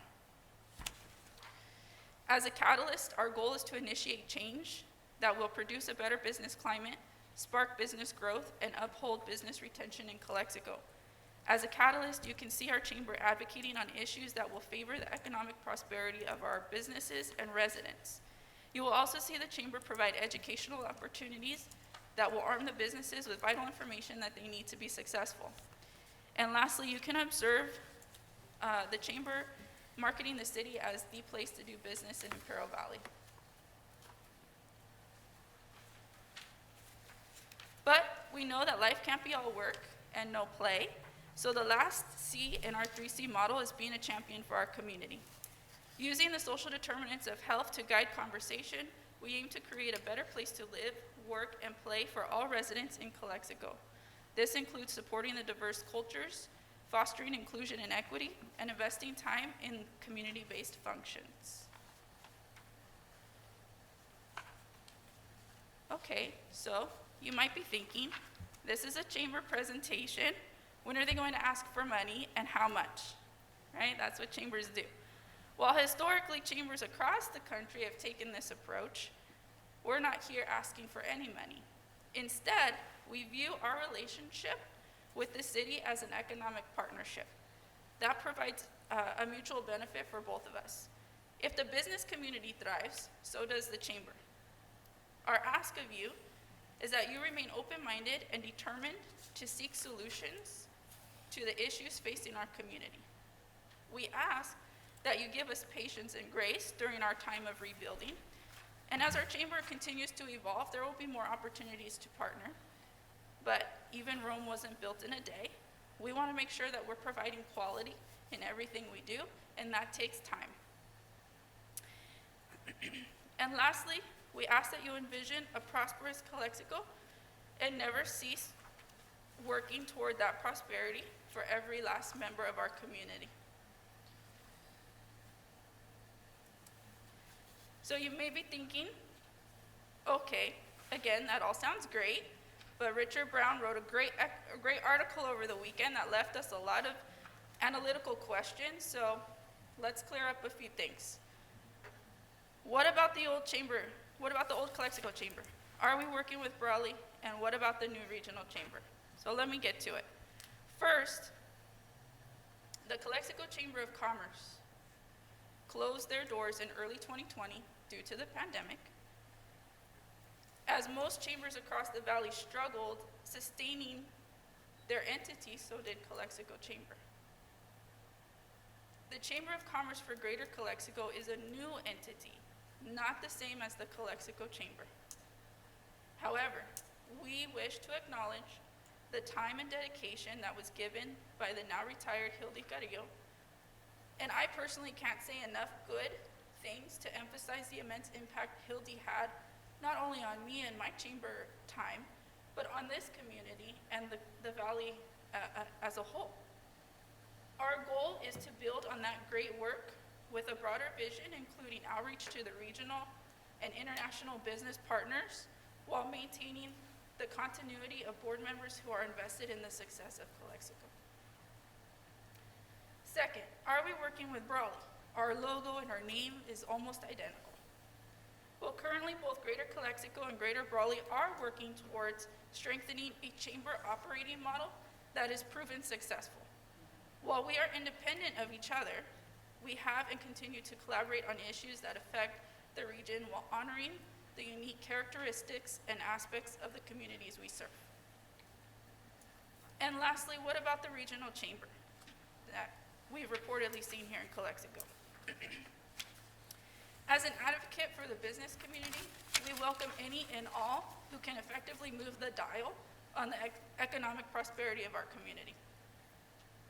We respect the right of our businesses to choose the best fitting chamber for their needs, and let the quality of service stand for itself.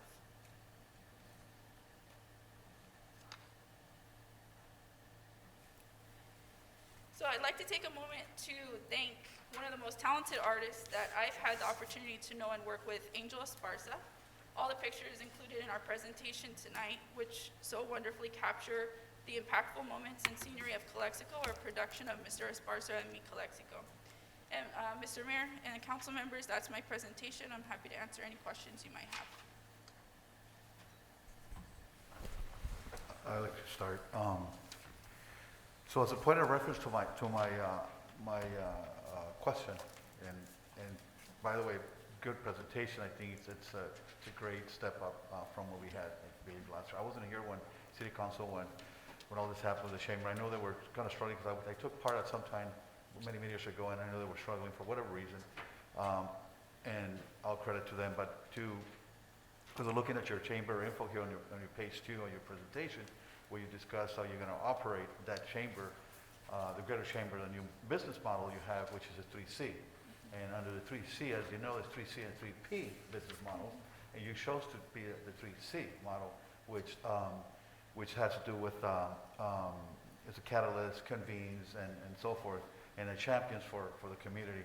And the 3P model, which you don't have here, focuses scope, has to do with parades and pageants and parties and things, Christmas parades and things like that. So for me, it's one of the greatest challenges that Calexico's had over the years has been how do we continue to step up, okay, to avoid what happened with the pandemic, how do we continue to operate, especially as those challenges we have here in Imperial County, as you know, with the highest unemployment, with lack of transportation, with housing, lack of housing and all that, economic development, we took a hit. So my question again, how does the new chamber step up to those challenges, I guess? Sure. So our 3C approach starts with being the convener. And the convener brings together the community's leaders and influencers to analyze and look at the issues that we're facing. So when we're talking about the issues that you laid out, we're going to bring the leaders together through committees and through meetings to talk about the issues, but not just to talk, but to lay out a plan. What is our plan for solving the problems we have? What are the new opportunities we're going to look for?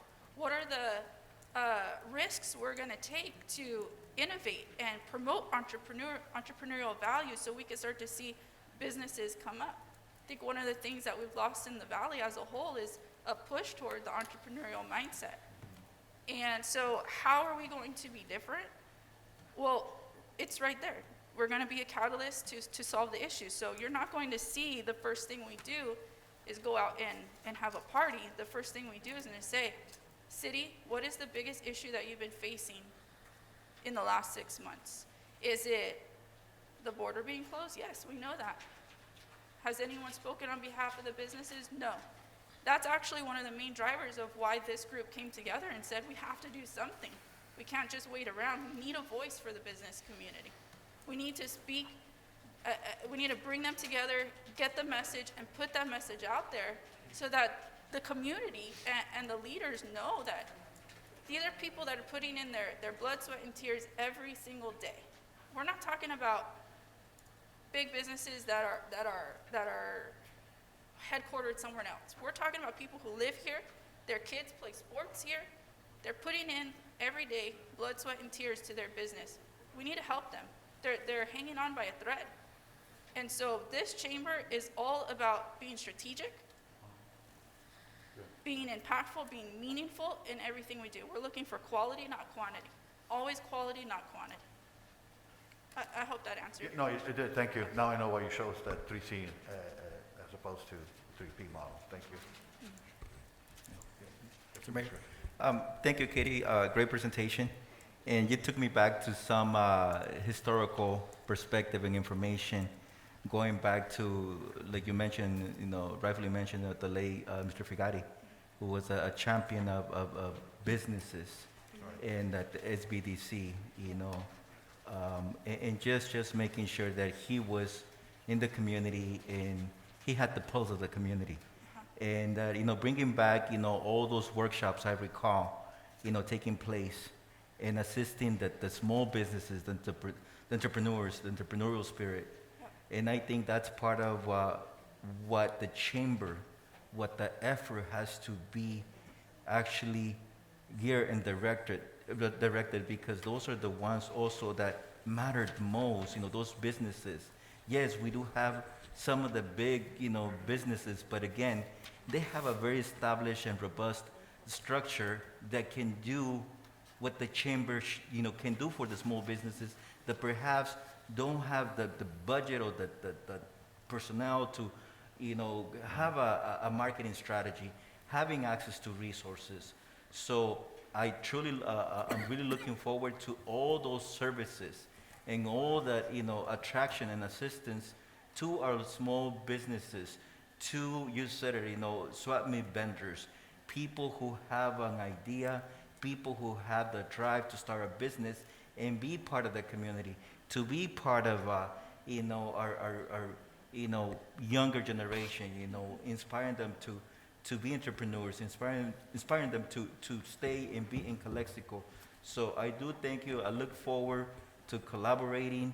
Again, I think we find ourselves in a very, very great position of having all these great opportunity to collaborate, whether it's with this chamber or the regional chamber or whoever wants to come and assist.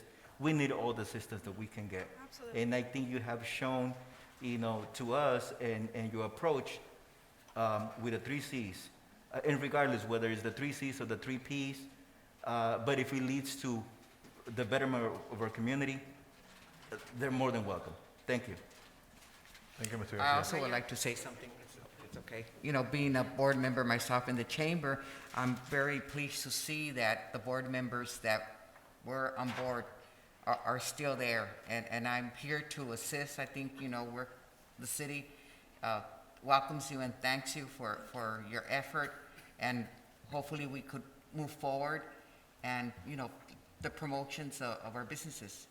Again, thank you. Thank you. Ms. Romo, you have anything? Sí, thank you. Thank you, Ms. Luna. Welcome back. And we need to work together now. But now I have a question for Mr. Figueroa. Mr. Figueroa, do we currently have a rental contract with the new Chamber of Commerce? We certainly had one with the previous establishment, Uh-huh. so that is something that has to be looked at. Okay. Okay. Thank you. It's very important. Thank you. Thank Mr. you. Lorena? Mayor. Yes. Well, Ms. Romo asked the first question that I was going to ask, so I'll just give a piece of advice based on your presentation. Previously, I worked at the microbusiness department at Calexico Neighborhood House, and just working with these microbusinesses, I got to learn a little bit about their obstacles on the really, not even the small business scale, but the micro scale, where really the Calexico commercial energy is at, and I think where the biggest potential is at, especially with the development of the micro home kitchen program and other things that have come since then. I'm very happy to hear that the Greater Calexico Chamber of Commerce, the new one, is committed to equity within its scope of work. With that, I'll leave a piece of advice. When I look at these membership rates, I think just right off the bat they're inaccessible. They're not. I mean, this $200 is already the business license. If we're talking about the obstacle is people can't afford the business license, you add an additional cost that's higher than the business license, they're never going to join your Chamber of Commerce. There has to be a way to get them off the ground so that they can become active members. And maybe a sliding scale based on personal income could be considered for your Chamber of Commerce. I think it would make it more competitive, innovative, and meet your equity goals, if that could be conversed with your board. Thank you. We'll take that message back. Thank you. We don't have anything else. Thank you. Thank you very much. Thank you. Mr. Mayor, for the sake of our agenda and the hour, at this moment, we're going to forgo item number 8.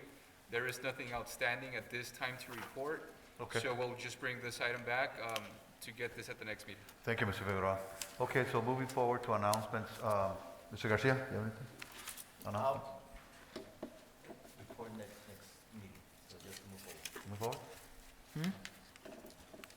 You have any announcements? No, let's go ahead. Okay. So, Mr. Viola? We're announced, but we... Announcements? No, we don't have any announcements. We're on city manager's report. City manager report or no?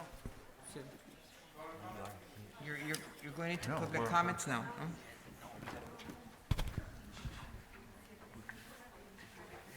No, we're just finished. It's public comments. We're announced, that's right? Yes. Yep. Okay. Yeah. So you have any announcements? Yeah. Go ahead. No, but Wait. No, this we're is- at public comment. It says a public comment, no? First, no? Okay, all right. So that's good.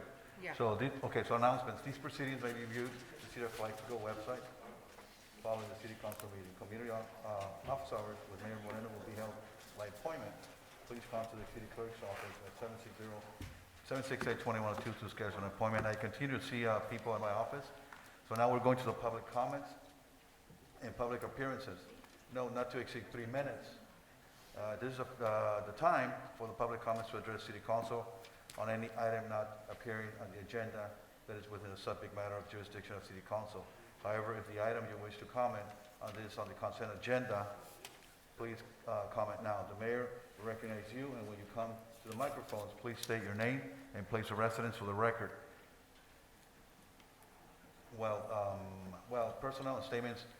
While members of the public are encouraged to participate, it is unlawful to disturb or delay the City Council meeting with personal or slanderous remarks. The City Council is prohibited by state law from taking action or discussing items not included on the printed agenda.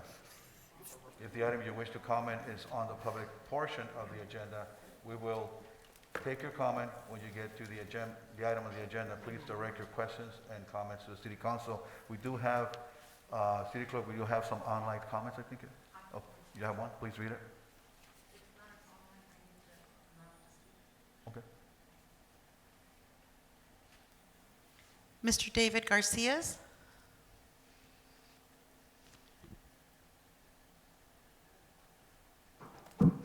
Hello, can you hear me? Yes, we can. Please proceed. Thank you. This is David Garcias. I'm I work for SEIU Local 221, and I am just speaking on behalf of the operators.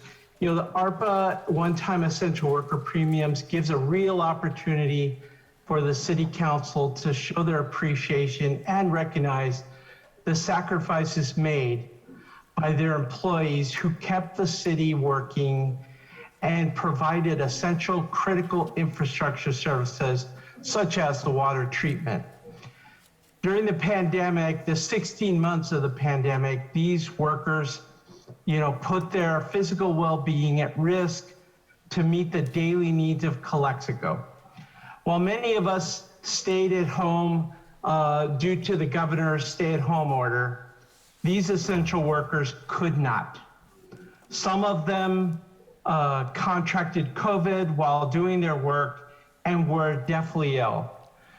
We ask that the city really look at that ARPA money and understand that they can provide these workers with something that can help them for the sacrifices they've made and they have continued to make for the city.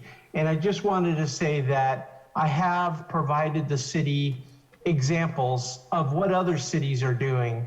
I know I've worked with the City of Imperial Beach, City of Chula Vista, City of National City, City of Encinitas, and all of them are finding ways to be able to recognize those workers for all that they do. I know the operators would love to see a signal from this council that would reflect a true acknowledgement of appreciation to them for the hard work they did. And I know obviously SEIU would like to meet with the city to go over what those potential options are, but we're asking the council to think about it. I have provided the city manager some of the examples the other cities have done, an up to amount, and also the varying amounts that the city could do that is directly allowed in the guidelines for ARPA. So that concludes my statement. Thank you, Mr. Mayor, members of the council, and thank you to the city manager. Thank you, Mr. Garcia. We now have public comments. We ask Mr. Ramon Castro. Thank you, Mr. Mayor, council members, and staff. My name is Ramon Castro. I'm a council member from the city of Brawley. I'm also an advocate for veterans, and I'm the CEO of American Veterans Home Front Initiative, amongst many other hats. But today I'm here to thank the city council for their help and assistance on our long walk across the U.S.-Mexico border this past summer, as we were bringing awareness to the fact that American military veterans are being deported to their country of origin, known as green card soldiers, after they've completed honorable service to this country. Anyhow, I just want to thank all of you. I want to thank specifically the folks that were involved welcoming us to the City of Calexico as we were walking right through here. And I think that was probably the toughest day of my walk, and I don't remember much. Some folks said they came and took pictures with me. I don't even recall. It was a very long day, a very hot day. But we were able to complete the walk here August 11th. It started June 28th in San Diego, right at the ocean.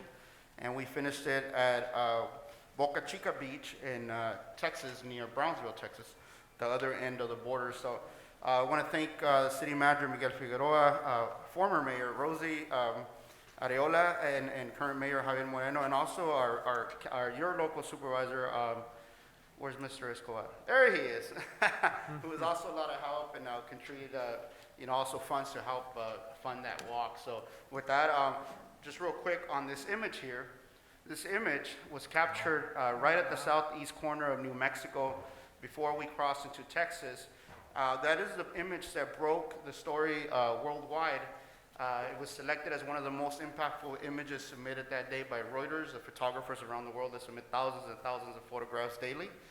Once that image hit and was selected as one of the most impactful, the story broke, and we were able to make national news, not international news. So very grateful for all your help. The movement continues, and there's a lot of work being done. But I wanted to make sure to come here and thank you for your support, and for such on such short notice, because obviously we didn't know we were gonna get here, right? Depending on conditions and if this old body would still hold up. But but we made it here, and we're very grateful. Thank you. Okay. Thank you. Thank you.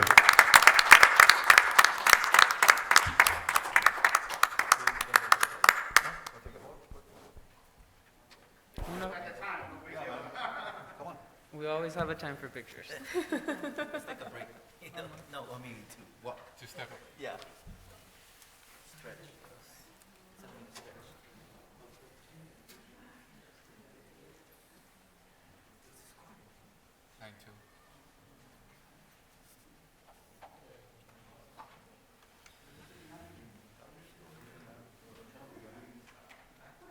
Also? No, you? Is that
Okay, next we have Captain Perkins.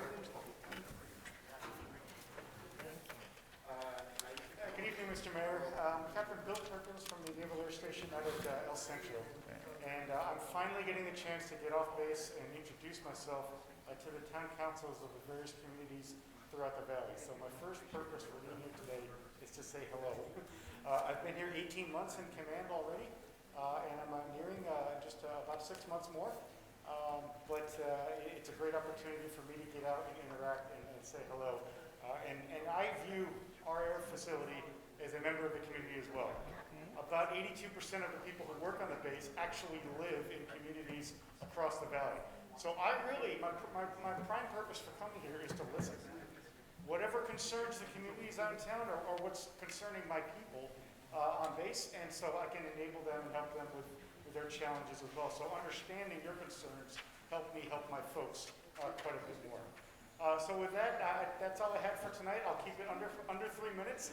I would like to come back after the holidays and give you an update on what the base has done in 2021. You know, people keep asking me, when are you going to get back to normal? We've been at normal the whole time. We've been at full operations throughout the pandemic. We just had to do it a little bit differently. We actually executed more flight operations than we did the year prior. So our team has been really busting. They succeed because of how hard they work and the pride that they have in their everyday jobs, but they excel because of the support they get from the local community. So I wanted to say thank you for that as we're looking to brand our way we pay back, which is our festival flight next March, and we're going to give back as much as we can to the community as a way of us saying thanks for you. So with that, I'm happy to stick around and say hello afterwards. Thank you very much for your time. Thank you, Captain. Thank you for your service also. Thank you for your duty to our community. Appreciate that. Thank you, Captain. Thank you. Thank you. Okay, we now have city manager's report. Yes, Captain Perkins, just know that we framed that gift you shared with us, that beautiful picture, and it's framed right outside the hallway of the city manager's office, all right? Yes, thank Okay, you. Mr. Figueroa, I was just corrected. Okay, Mr. Escobar will say something. Mayor, council members, good evening. I'll be very quick. I have 3 points. I'm going to cut it down to one because you still have business and it's 8:30. Game changer, November 8th. We're opening the borders, thank God. Foreign nationals are coming in. Yes. Downtown Calexico, la Walmart, el McDonald's, etc. Todo el mundo feliz. Yeah. Ahora viene la bronca. Logistics is going to be a nightmare. I did get confirmation today, hand in hand. We were expecting it, but we were, at least I was a little nervous. We got confirmation that Port of Entry, Calexico East, will be operating 6 a.m. to 10 p.m. Yeah. Which is what we wanted, and that was the original pre-COVID time, but I mean, to a certain extent, beggars can't be choosers. We're going to go 6 to 10, and we're very thankful for that. Again, it's something that we're going to have to coordinate from a logistics perspective, because again, the Christmas season's coming along. The stockpiles are limited. We're going to get a lot of people from Mexicali coming in. So we need to be very wary of traffic, road rage, etc. I'll work with Mr. Figueroa and Mayor and your council with the Sheriff's Office at Calexico East. But again, we're going to have to build a strategy for Calexico West, because again, the issues unfortunately will likely continue because you're going to get so much volume coming in that we didn't have before. But again, this is definitely a game changer. From a retail perspective, this is definitely good news. And I'll limit my comments to that because I know it's been a long time. Yeah, well, thank you for your hard work. I know you've been very instrumental on that. Thank you.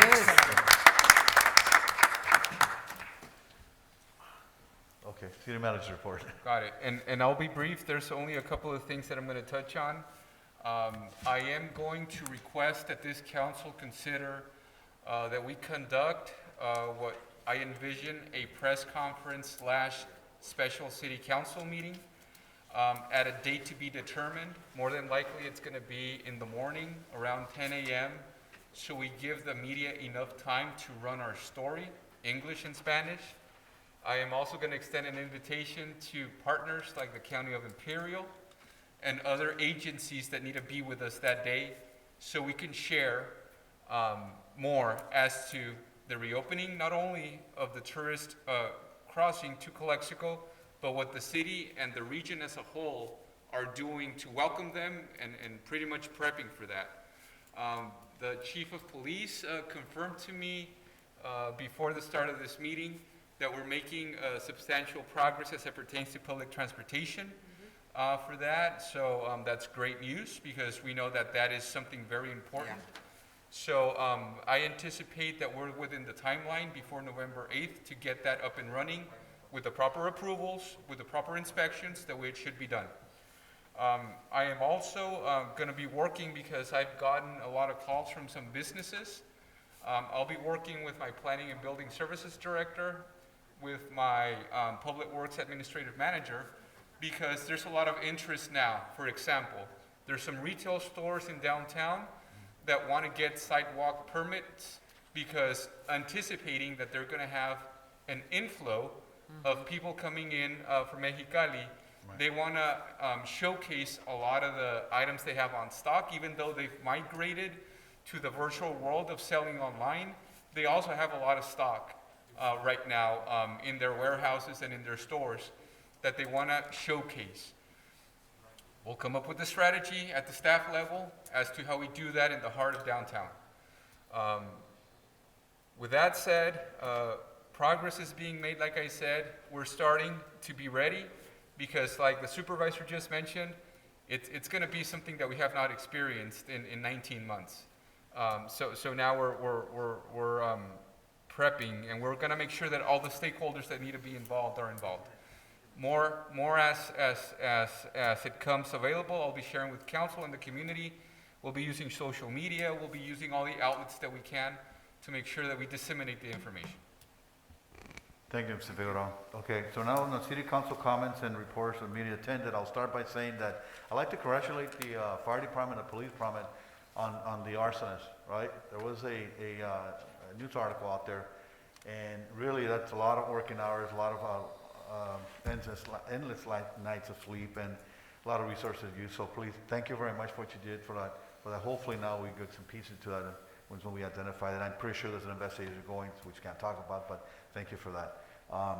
This past Tuesday, I attended the installment of Border Commission in Mexicali as an official capacity representing the city here, and I was very pleased to meet those new counterparts on the other side. And I'd like to commend Ms. Romo here on public that she is well known, and that the people that are there, so they did speak highly of her, and thank you for representing us when you need to talk to those people. I'm really proud to work with her. I know that she's in city council with me. So that's all I have to say. Mr. Garcia? Just kudos to everyone, including at the exhibit, at the art exhibit that took place, a week ago or so. It was great, great activity, and I'll leave it at that. And thank you to all, the city employees for continuous hard work. Thank you, Mr. Garcia. Mr. Rom? Viola Fernandez? Yeah, I did also go to the Carmen Durazo's and saw the Barrio Frontera exhibit that you had. Thank you. It was a very nice, there's a lot of nice pictures. I also attended the Imperial Wastewater plant opening. Camilo and I went. And, last month I forgot to thank the Knights of Columbus for giving our first responders breakfast. They had a mass at 9/11, and they also offered free breakfast for everyone. And I completely forgot to thank them last time. And I also want to thank everybody for their hard work. Thank you.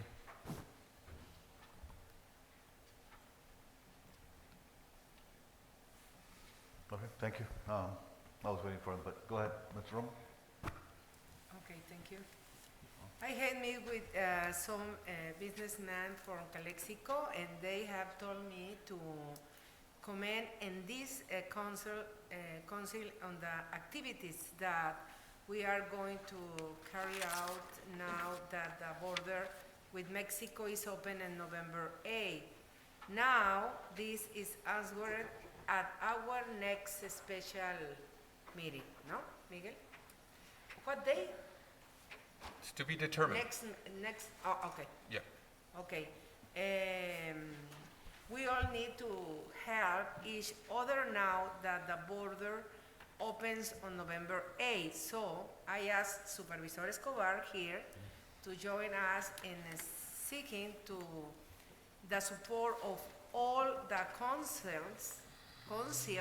Will he allow this say yes? No? Okay. I am announced that the Calexico Independent Chamber of Comer will donate a welcome sign to be installed before November 8th at the West Gate. Mr. Gallardo will contact Mr. Figueroa for this donation. That's okay? Ms. Romo, we already actually were working on it. There is a sign permit that's going to be required, but we're working already with staff to make sure that we address that. Oh, okay, perfect. And thank you to the Council of Art of Calexico because today the call was opened to start the process of making the first book of the history of Calexico, and to remind you finally that Calexico will have its first fair for the race, o sea, la feria de la raza. Es this October 28, octubre 28, en calle Primera y Heffernan. Please attend them. Los invitamos a todos a esta feria. Thank you, Mayor. Thank you, Ms. Romo. Dureña? Thank you, Mr. Mayor. I'll try to be as brief as possible with my comments.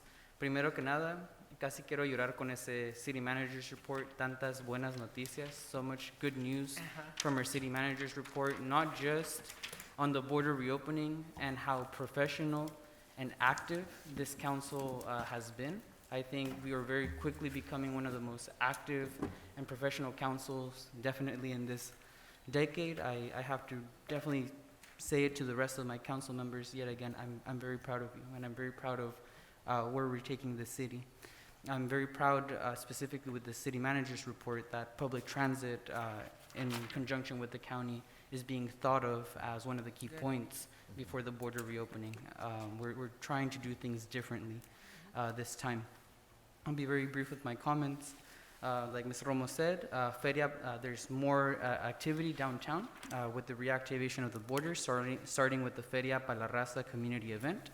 This is a community organized event that is aimed towards making sure that small and micro businesses have an opportunity to get out there. There's going to be gaming arcades, brincolinas, música, banda, food vendors, local food vendors specifically. It's going to be October 28th from 5 to 10 on First Street between Mary and Heffernan Avenue. I wanted to thank all the sponsors, city staff, and city leadership for their commitment to making this event possible.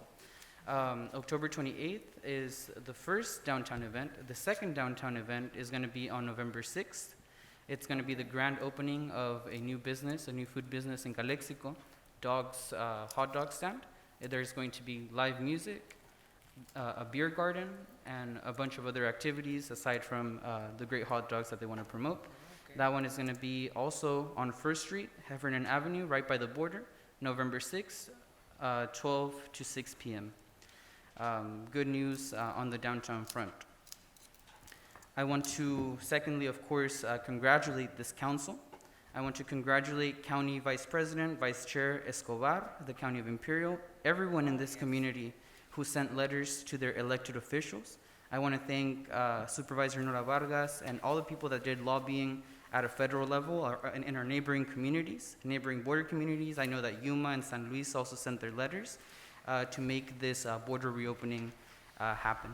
I feel like our border communities were heard soundly by this administration, which brings us to the point, of course, which Mr. Figueroa has brought up, that the City of Calexico needs to lead on the border reopening, since we are the ones that, of course, see a lot of benefits, like the whole valley, but we also see the brunt of the negative effects.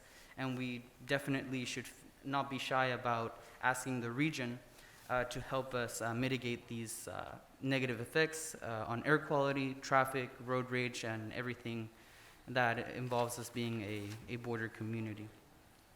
I would like to ask, now that the border is reopening, that we have an event. I sent an email out to Mayor Moreno, but I wanted to share with the rest of the council. Maybe this is an item that we can approve at the next special board meeting. Dia de Revolución is right around the corner on November 20th. We can have a celebration now that the border is reopened, a historic celebration now that the border is reopened, whether it's December 19th going into the 20th or 20th going into the 21st. I would like the City of Calexico to consider sponsoring an event to help uplift downtown, to help uplift small and micro businesses in conjunction with the Mexican consulate. If that could be put on the next special agenda, we can get to work on that as quickly as possible and make good on the promise that we have on helping businesses uplift themselves as the border reopens. Thank you, sir.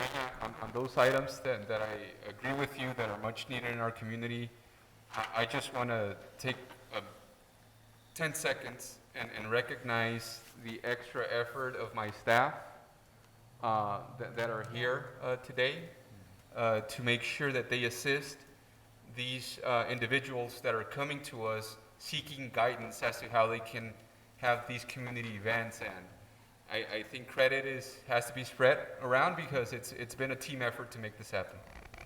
Thank you. Applause for the city staff.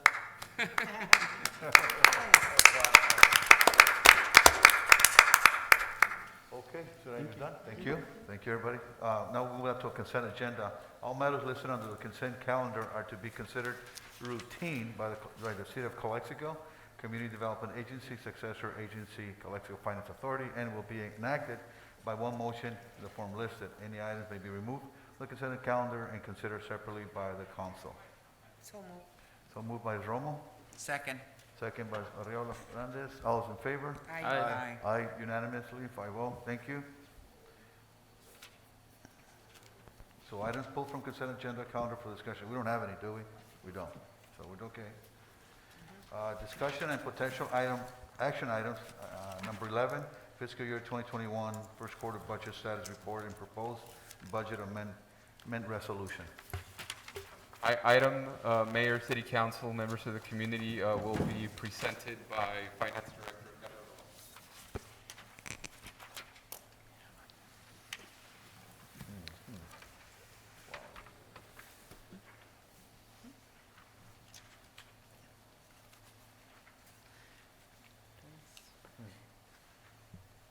Good evening, Mayor and council members. It's a pleasure to be here again, presenting an update on fiscal year 2020, year-end status, and also an update on fiscal year 2021-22. For the first time in a long time, I'm presenting good news.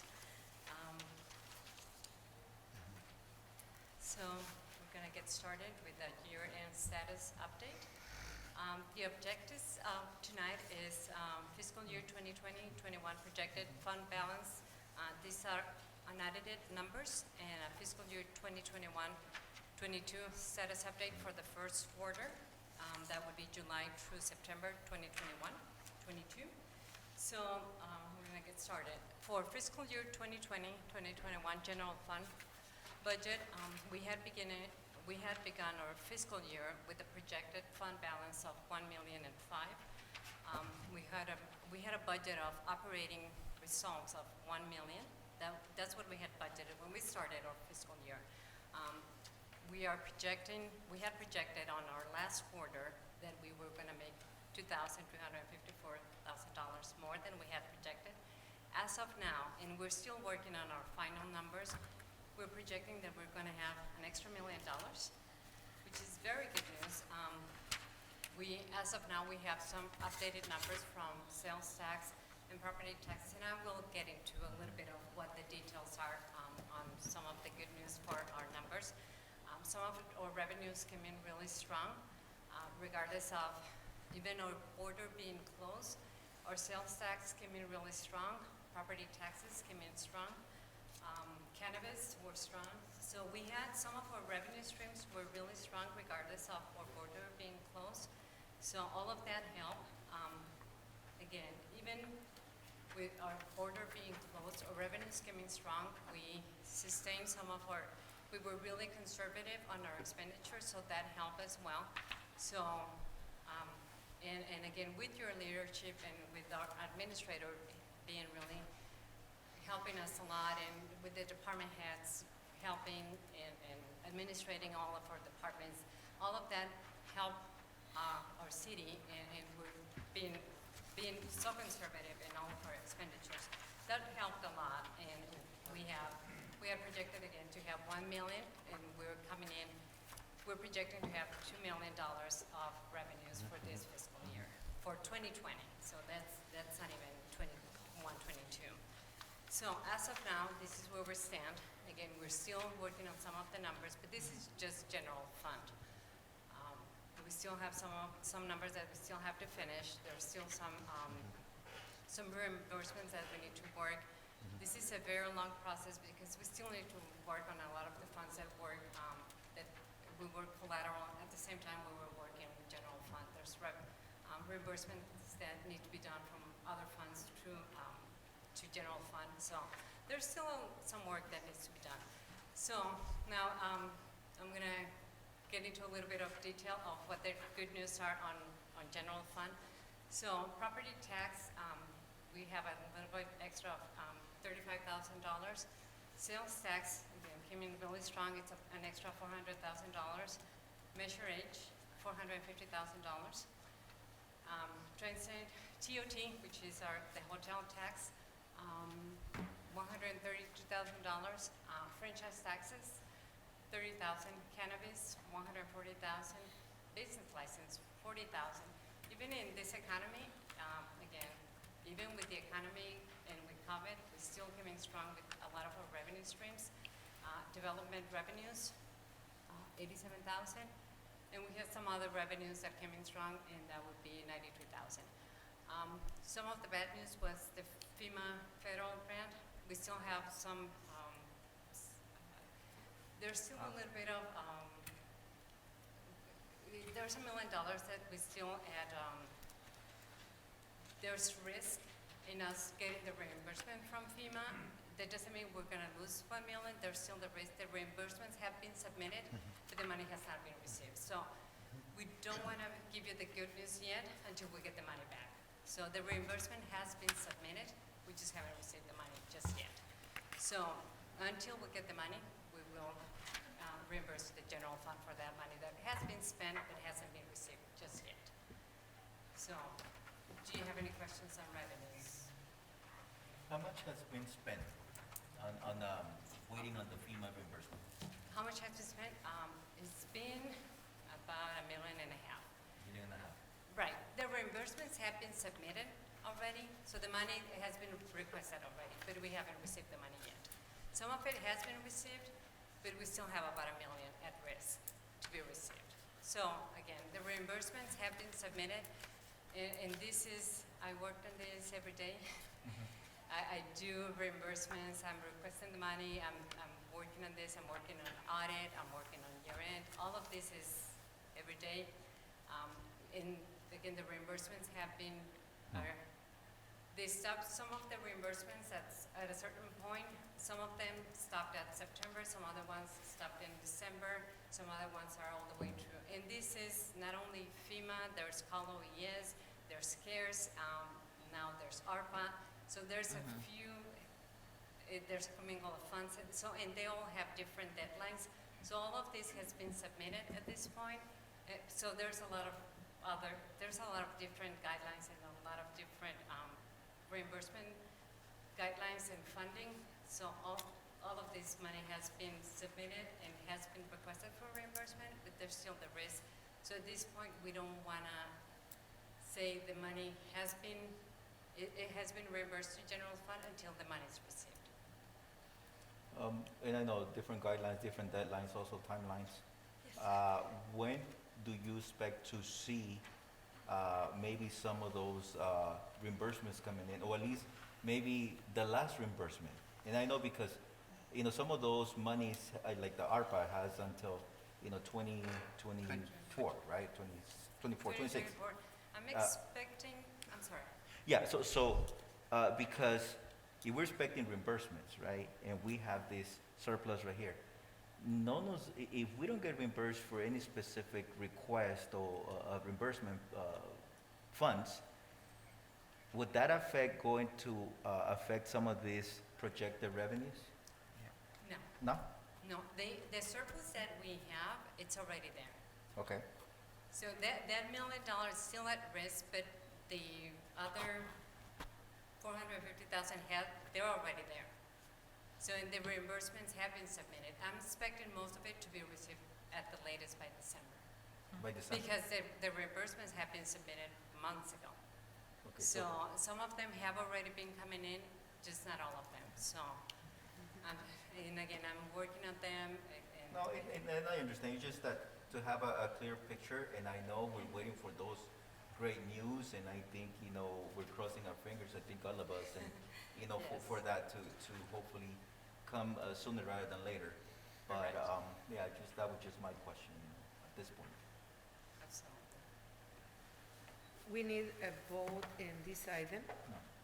I'm No, sorry? because it's for the resolution. There's a budget amendment resolution. No, Yes. but this is just a presentation, right? I know, This is the but Yeah. is necessary vote? Yes, no?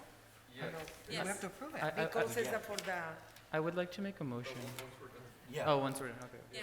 Yeah, hold on, yeah, yeah, I know. yeah, eventually. Wait. Any further discussion? No. No, Go not, ahead. Second. Wait, I would like to put a motion on the table just before we proceed, if I may. Not to vote, not. No. You want to say something? We're not done yet. I'm just. Okay, ahorita hago mi moción. Yeah. ¿No tiene preguntas hasta ahorita, señora Romo? Nomás es esto nomás son los ingresos. Yeah, I know. ¿No? And the other thing, you know, Yeah. you're asking for questions, and I do have questions, but I know it is some time, but Measure H, I Right. know we have been going back and forth, Right. you know, with, you know, whether that the Measure H committee needs to meet. That's you true. know, to look at this funding based on, again, policy or guidelines that were established as part of that committee.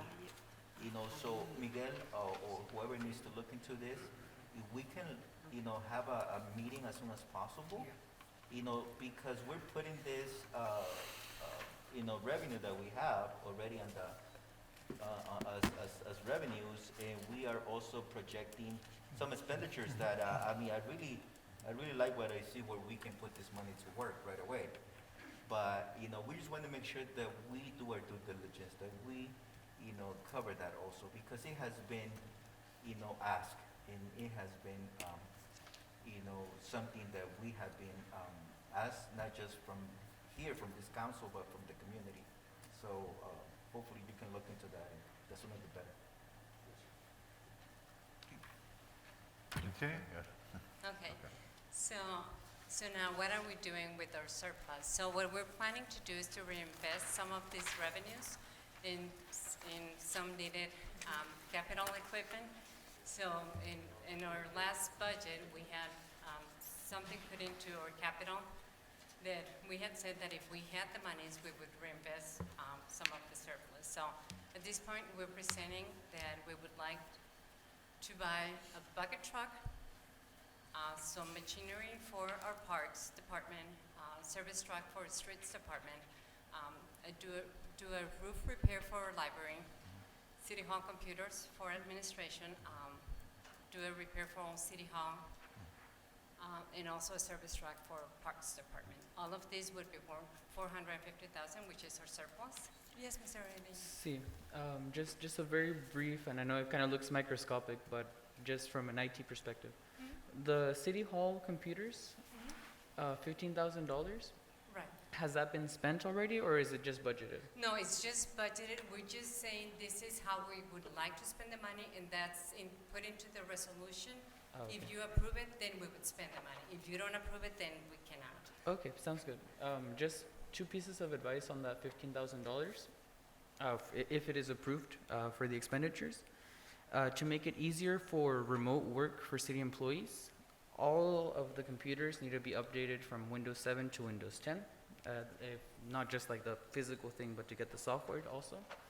And we could probably stretch that money instead of buying new computers, just buying new parts for the old computers, new processors, new memory. Especially for the desktops, you know, they just open them up and stuff the new processor in there, and it's a new computer. Right. We would look into that before we would make the purchase. Obviously, we would want to get the best for our money when we get ready for that. But again, we can't make any of these purchases until you make a Yeah. decision and Of course. we get a resolution that you're approving these items to be purchased. That's it. So this is what we would like to do. If you approve these items, this is what we would like to do with the surplus. Again, it's one-time monies, we would like to make one-time expenditures. This is just a little bit of a recap on how we were last year, where we were thinking we were going to be, and where we are right now. So we started with a $15 million budget, $10 million in salaries and benefits, $5 million in operating, and I'm kind of like just paraphrasing so that we kind of get out of here soon.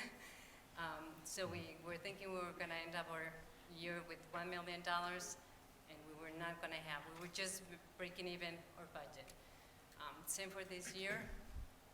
Now we're beginning our year with an extra $1 million. We're thinking we're projecting to have a $2 million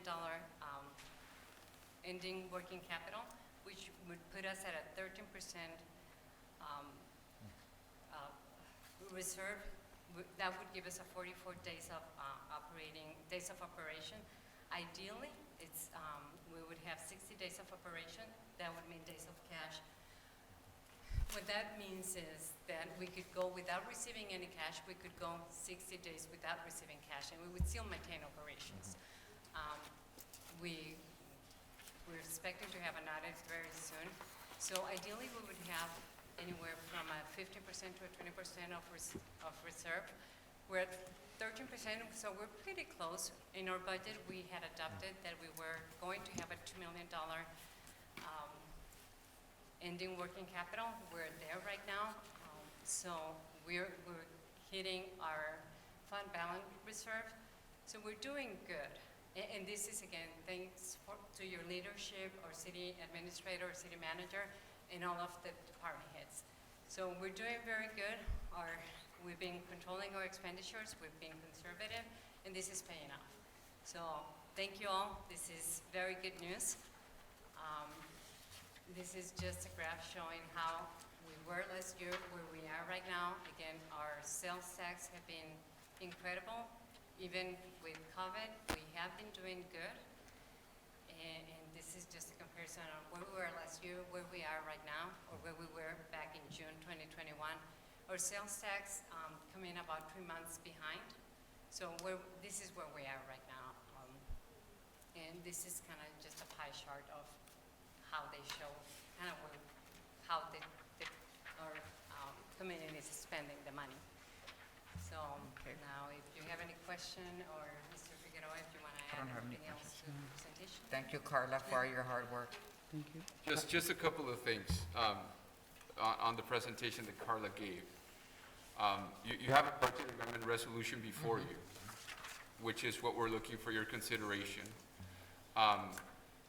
As it was explained in detail in slides 3 and 4, what's presented right now is something that's already been discussed at length in terms of the different needs that the city has through its different departments. What we're going through right now is just following on the next items that are identified on the needs list that we've been talking at length for a while. So that's where it's coming. One thing that Mayor Pro Tem brought up that's a very good point to be clear on is if you consider this budget amendment resolution with what we are putting before you, there is going to be no need to be concerned that money's not going to be able to be made because that money's there. What I do want to point out is that reimbursement that the director discussed, if that reimbursement comes in, as she mentioned, as it trickles down in the coming months, we would be coming back to you and let you know the money came down. So I want you guys to be rest assured that if you take on this recommendation, that's not going to impact any of the numbers that have been presented tonight as part of this first quarter report. Mr. Mayor? Yes, go ahead. Unless the city council has an objection or would like to discuss any of the items, I would like to make a motion to approve items 11 to 15. 11 to 15? Yes. Okay, I second. Does anybody discuss on that? 2 seconds.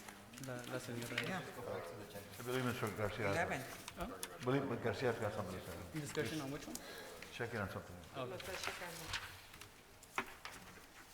You know what, I Yeah. prefer even if So we 15 's come fine. back or, but I would like to hear some of these, updates, especially, I'm really, really looking forward to 12. mhm. I'm looking for, actually to all of them, I know that Tarifas? I want to get, an update on our, fire station. So I think, for me, Mayor Pro Tem, if I may. Our policy reads that we can continue until 9:30. After 9:30, the council will determine if you want the meeting to Okay. continue. I do want to point out that in the audience, we do have someone that is here to address one of the items that drove into Calexico. I would also appreciate if we can just take the time, if possible, to have item 12 as well be presented to you, just because of what it represents and what it's going to mean to the future revenues, piggybacking on the presentation that the city's going to have. Okay, sounds good. I'll withdraw my motion. Okay. Yeah. Appreciate that, Councilman Ureña. Thank you. Thank you. Thank you for bringing it up, because I wanted to know also. what other items. Councilman Ureña, would you mind considering your motion for item 11? Yes, I'll make a motion to approve item 11 and the budget resolution. Okay, does anybody second that? I second. Ariel Fernandez seconds it. All in favor? Aye. Aye. discussion, Okay. I will go with that, but I also want to see that Measure H committee meets as soon as possible to look at this, monies also, and just to make sure that that happens. Noted, sir. Yes. Okay. Correct. Anybody, all those in favor? Aye? Aye. Aye. Aye. Aye. Okay, motion carried 5-0. Thank you. So moving up to item 12. We have a presentation by Planning and Building Services Director Lisa Tailenda.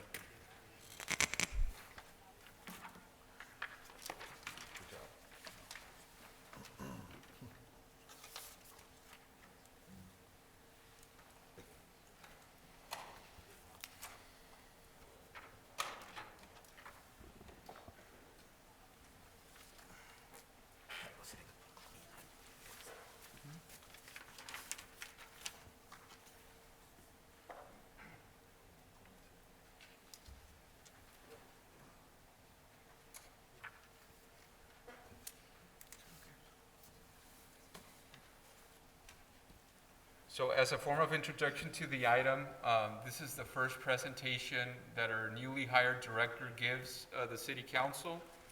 She's been with us for 1 month right now, a little over a month.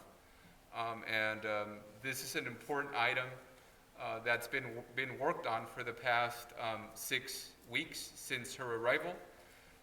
And it's all based on the feedback and direction that this council has given me to become more open to having development and investment come to Calexico in creative ways in which we can use our policy, the policy that you dictate as a council, to make this happen.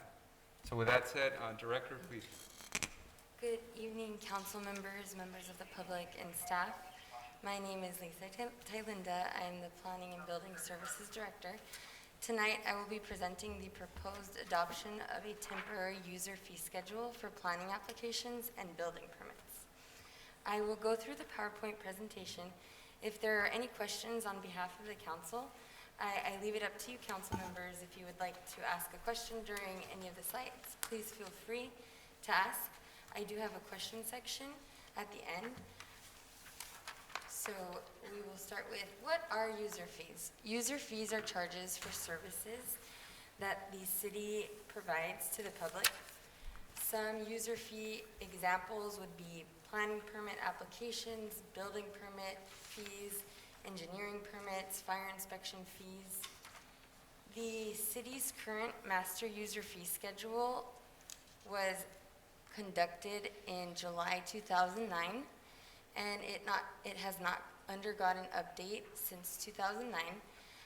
Per the ordinance 1102, Section 2, any update or amendment to the city's master user fee schedule requires approval by the city council and may modify the schedule per resolution. So there is a resolution before the council tonight for this user fee schedule, the temporary user fee schedule. The purpose of the temporary fee schedule. The City of Calexico seeks to efficiently manage limited resources and adequately respond to service demands and a declining local economy, especially due to COVID. To do so, a variety of tools are needed. One method that can be used to promote and influence a positive economic growth within the City of Calexico would be to temporarily adjust the fee schedules for the planning applications and building permits. The proposed temporary fee schedule and reduction seeks to ensure that the burden on residents, businesses, and developers is not excessive given the continuing impacts of the economy, COVID-19, and increasing school fees. The proposed temporary reduction in fees would allow staff to analyze the impact of using this type of approach to influence the local economy in terms of developmental growth for both residents and businesses. It would allow the staff to operate under a temporary fee schedule that does provide the clarity needed to calculate and impose fees on planning applications and building permits. It would allow staff to determine the reasonable full cost of services that are provided. The proposed temporary fee schedule closely reflects what the neighboring cities charge for permitting and entitlement processes. I've only listed a couple of examples. I do have complete fee schedules. For the sake of time, I did not want to make the presentation too long, but right here on this slide, we have what the City of Imperial charges for their building permits and how they calculate the fees. Their fees are based off of square footage calculations, and and valuations based on what is given by the square footage. And they have flat fees for mechanical, electrical, and plumbing permits. This is also the City of Imperial. Within your packets in the staff report, you had the complete fee schedule that is currently being utilized by the Planning and Building Department and other departments within the city. Right here, we have planning fees, and I only put up one example, which is the City of El Centro. For a conditional use permit, they charge $2,907, and the City of Calexico currently charges, depending if it is a minor or major conditional use permit, we charge $6,551 for a minor permit, and for a major permit, minor we have $3,354, and the major permit is $6,551. Neighboring cities, as El Centro, only has one fee for conditional use permits, which is $2,900 and some. The City of Imperial has a flat fee for conditional use permits, which is $1,673. The City of Brawley has two fees. Minor is $1,000, major is $2,000. The reason why I point out the conditional use permits is because they're the ones that are mostly applied for in regards to business and use within our commercial zones, industrial zones, and even residential zones, depending on the proposed use. It's the most popular permit that I've identified with my experience working in various cities. And I choose this as the example because it's tied to what we aim to do, which is stimulate the economy, the business audience, and that's why the planning fees are being adjusted. And within your packets, you also received the most updated hourly rate for the planning and building department. And so the fees outlined in red are what is being proposed in this temporary fee schedule. And that is based off of the processing, not only for planning, but also in the building permit fee section. You have fees in red, and those are the ones that are being proposed for adoption due to the plan check who checks the plans, which members of the department are directly associated with the review process, and how many inspections a type of building permit entails. So, next steps. If we were to adopt this resolution tonight, we would have a temporary user fee schedule that would allow the planning and building department to cross-train internally, so we would be able to have more than one person work on building permit fees.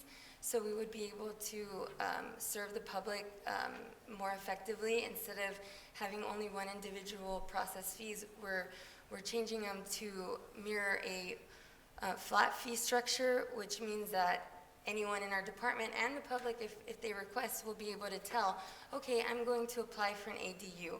How much will that cost me? And they'll be able to budget for it. Instead of they have to request a cost estimate, sometimes they don't request a cost estimate, and they come and find out that their ADU is $4,690 some dollars, and then they're like, oh no.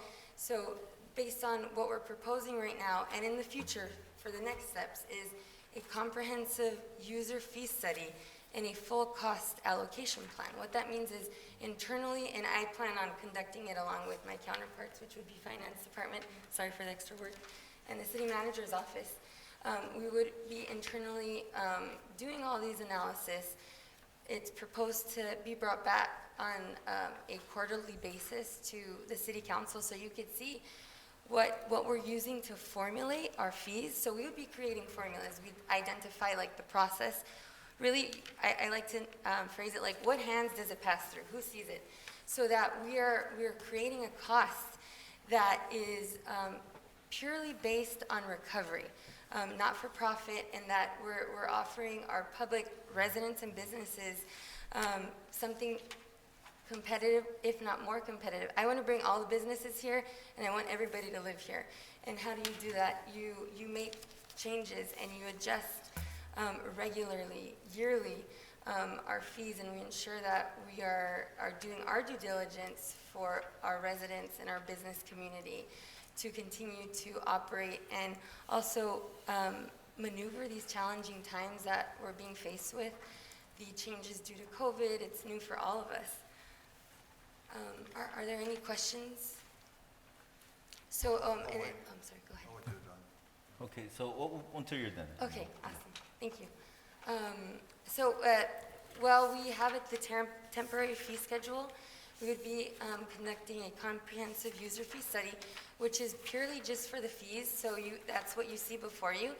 And a full cost allocation plan is more of what's variable and fixed costs. So it identifies, okay, what does it cost to operate, and what do we propose the user fee study costs, like the permit fees, to cover, and where will they go?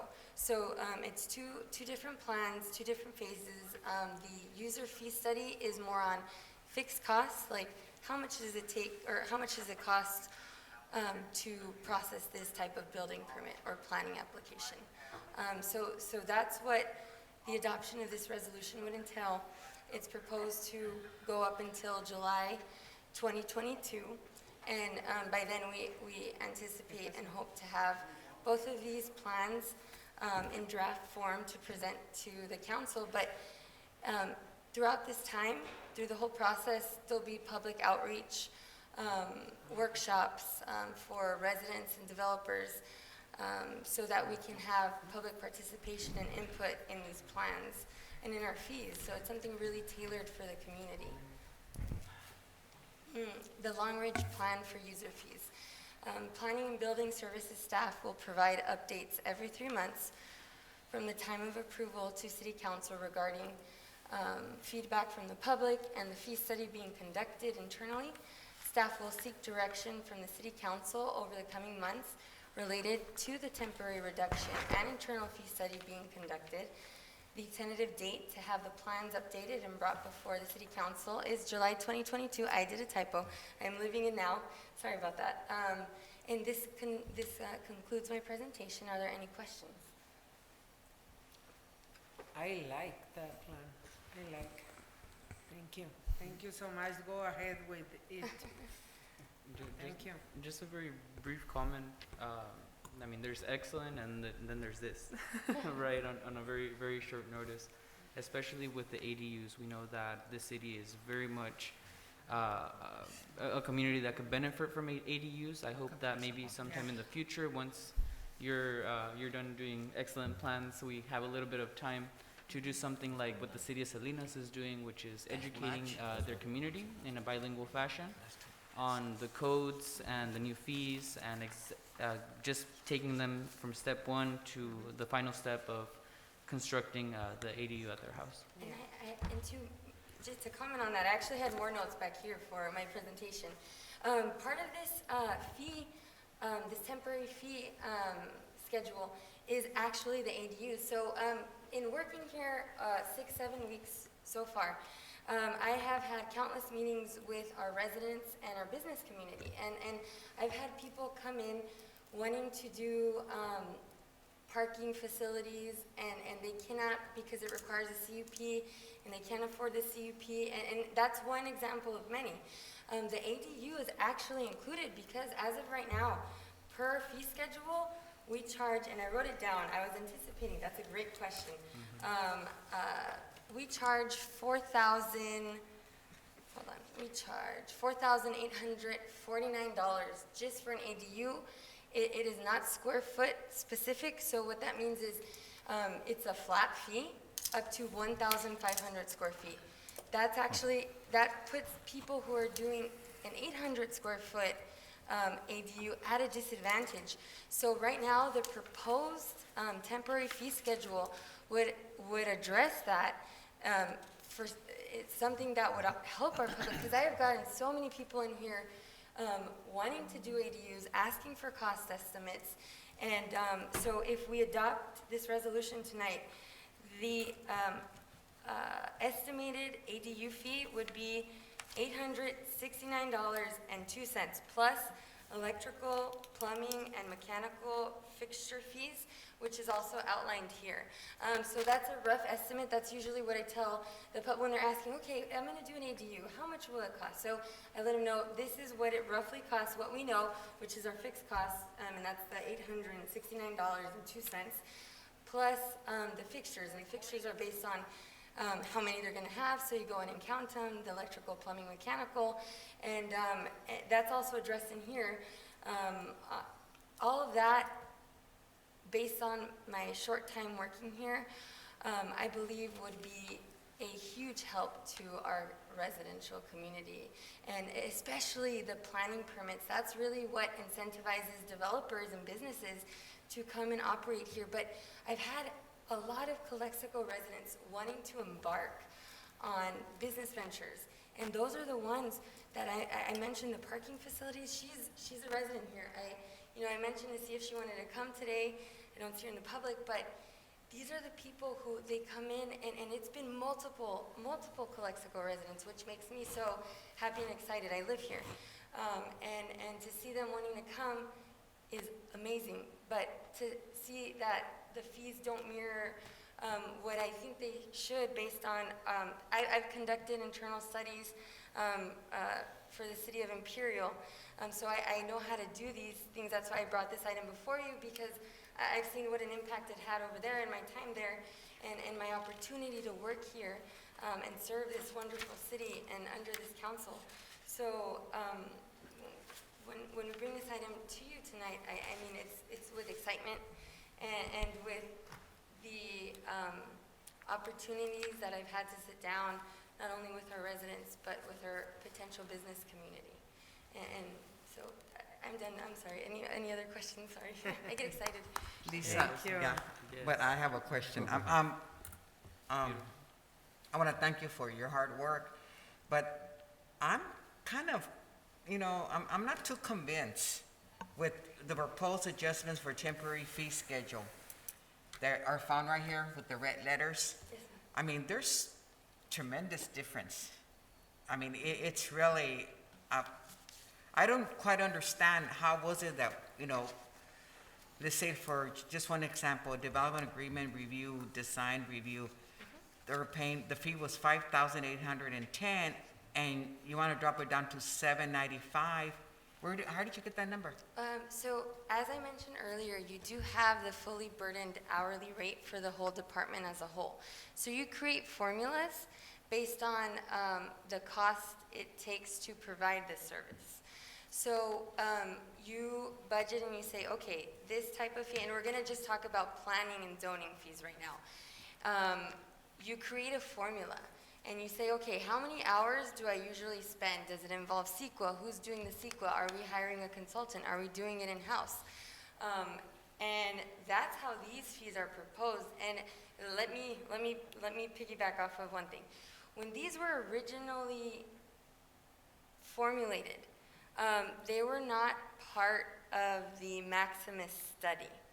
So they do not have the backup formulas. So at this moment, I could not tell you. We'd have to go see if there's any record of how these were formulated. But based on these being so high, if you go and analyze what other cities are charging for everything, you will, I guarantee you, and I have these if you'd like to see them, and if you want me to send you an email, I can do so.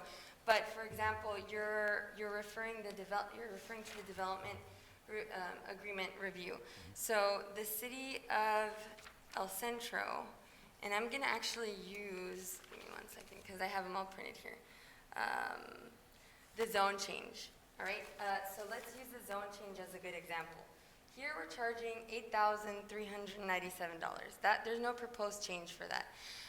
Why? Because when I worked in the city of Imperial, the processes are the same for the type of entitlement. What I mean is the state and federal government, depending on the type of entitlement, for example, a subdivision of land, that's something that the federal government releases, release a subdivision map act.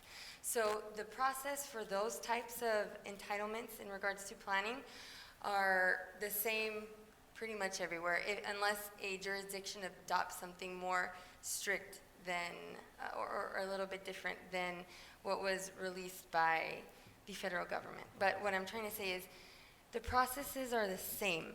So each require public hearing, each requires so much staff time. There's really nothing different from Calexico processing a zone change to El Centro processing a zone change. It goes through the same thing. You have to have the same studies. You have to have CEQA, same staff time. The city of El Centro charges $3,015. The city of Imperial for a zone change charges $7,221. And we charge $8,397. And I can go through all of them. I don't have a direct, not all the cities have the same applications offered. So I wanna touch on the ones that I do have that are directly correlated. And the way these are proposed to be formulated is by saying, okay, I know it needs a project review committee, 1 hour of that time,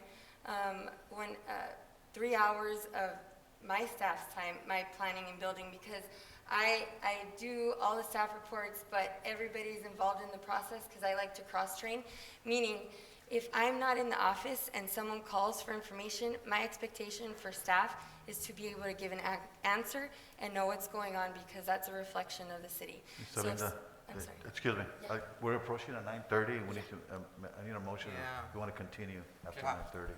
Yeah. Like I said, I'm still not convinced with like the gender. I think I need. Yeah, I know, but more we're going to pass clarification. 9:30. We need to make a motion to, and we can talk about it, but we need to make a motion to continue. A motion to continue the meeting? Okay. Oh, I'm sorry. Yeah. Okay, second, all those in favor? Aye. Aye. Okay, please Aye. continue. Yeah, because like I said, again, the numbers are just. Yeah, and if I may, Rosie, just Yeah, if I may because chime in. How did we end up with these numbers? So, no, and that's something that's concerning.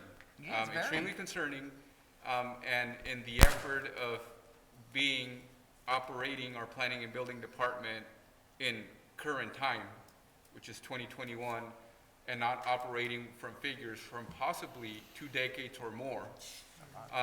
That's why the analysis, the in-depth analysis, And the process that has been followed to bring this before you, which I think was explained in the presentation, is something that, like you're mentioning, it's something that honestly, myself as a city manager, it has to happen, because I think there's more to gain than to lose from this. I think we're gonna be able to really, like it was said in the presentation, be competitive region-wide, and it's gonna allow us to prove to you that by doing so, there is gonna be an added value that will allow you to make determinations as to how additional revenue should be expended to address the needs that we have in the city. Right. If I may. Yes, yes, Mr. Garcia. You know what? This is the reason why I really wanted to go to this item. You know, I think it has been a long time coming. And I'm of the idea that, you know, for whatever we do, there has to be a process. There has to be a process with better strategies, better formulas, right, that we can go back. And I think, and I know from what I hear, that if we're looking at what we're spending, the resources that are going into making sure that this inspections, these permits, any services that our investors or residents are looking to get from us, and if we're doing this due diligence, this is what I wanted to see. This is what I want to see. This is what I'm expecting also, Miguel. You know, this is something that I can go back, you know, and say, you know what, this is the process that was followed. We're being competitive. We're not being reactive to our challenges. And I'm not going to speak on behalf of previous councils or administrations, but maybe this was the response. And usually you go back, you know, when you have a need, you know, for resources, you go back to these things. How can you squeeze more out of, you know, our investors, our community? And I think this is a long time overdue. I just don't think, Ms. Thailenda, it's 7 or 8 months. It's enough time to gauge a good response from the community to this change of fees. So that's on the one end. And then also, this is great because, and it's going to be great until we make sure that it goes out there. That, you know, our community, our investors, people who want to come and build in Calexico, that want to start a business, know about this. For the longest time, we had been saying this cliche, we're open for business. I think this is the step in the right direction of saying and actually showing with proof that we're opening for business. And that also, we're going to be fair, that we're going to be responsive.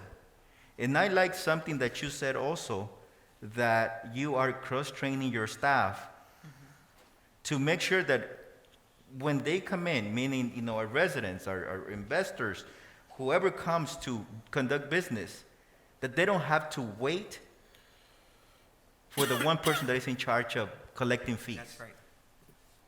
So I think it's a very good step in the right direction. I'm really excited for this, and I'm looking forward to getting, you know, reports of how this is progressing. And yes, the changes are very significant, Rosie. Yes, but I think it's a reflection of the true work that is going into this also. I know we're not in the business of making money. We're in the business of serving our community and make sure the community contributes to that, but contributes fairly, in an equitable manner, and that, again, we are going to be a business-friendly community. So I'm really excited. I'm looking forward to how this is going to, start bringing some results. and I'm looking forward to updates. Thank you. Thank you. Anybody else? Questions? Well, Lisa, I want to welcome you to the administration of the City of Calexico. Le he dado la bienvenida a esta profesional. Thank you for all your support. Thank you, Lisa. That's it. Motion to approve? I just gotta say Second. something real quick before I get on. So you see, so benchmarking, I get the benchmarking that you did, that's a good thing, because now you get to compare and contract. And I allude to what Mr. Garcia was saying is, now we're able to attract, developers. Fees are all very important to that action plan that you created. The only thing I have, because, I have more questions, but the only thing I have with more important is that we were able to do some, but not others. Why is that? Just real quick. Oh, okay. Yeah, no, real quick.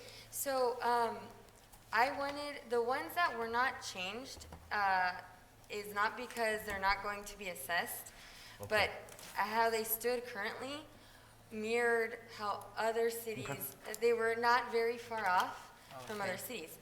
They will be everything will be evaluated, because I want there to be formulas. I want there to be justification.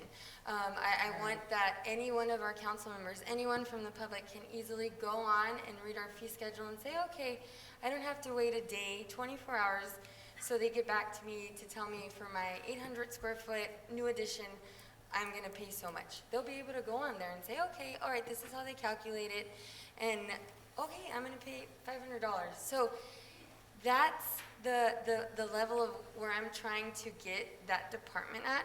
And the formulas is what I call the justification to why we charge what we charge.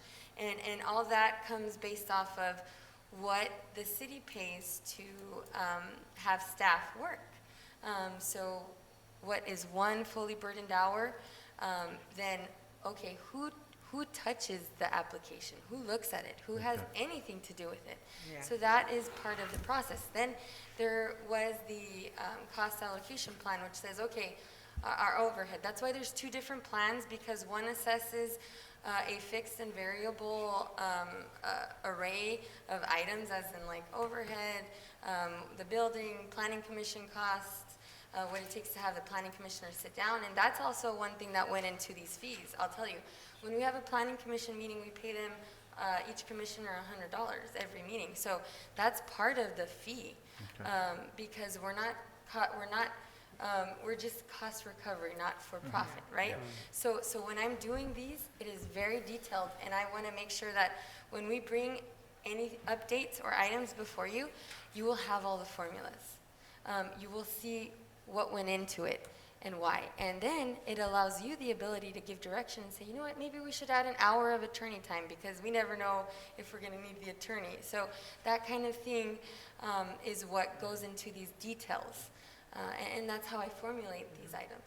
Okay, thank you. If I just make one last comment and emphasize, Miguel, if you can just somehow put this out there in the public, through a publication, So there's a newspaper or whole something. marketing component So- that has to go with this. I agree with you 100%. Yeah, thank you. Okay, so Mr. Arena, you have a motion to approve Second. item 12? Second by Ms. Rojo.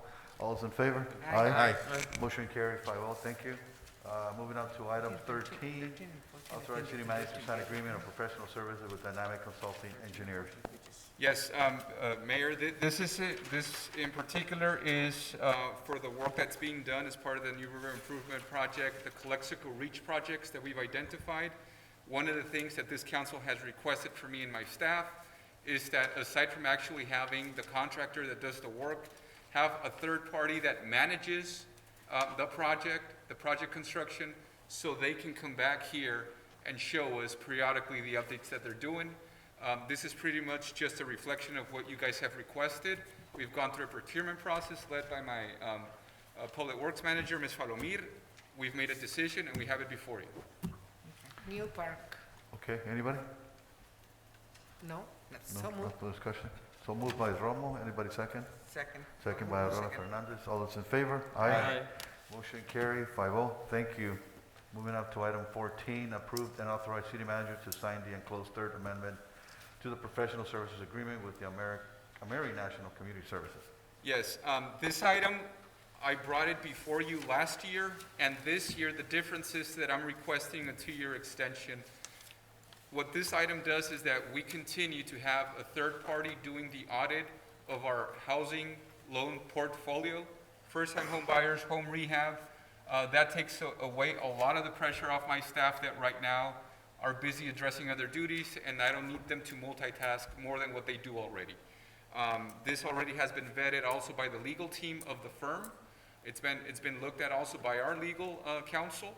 So I bring it before you for consideration.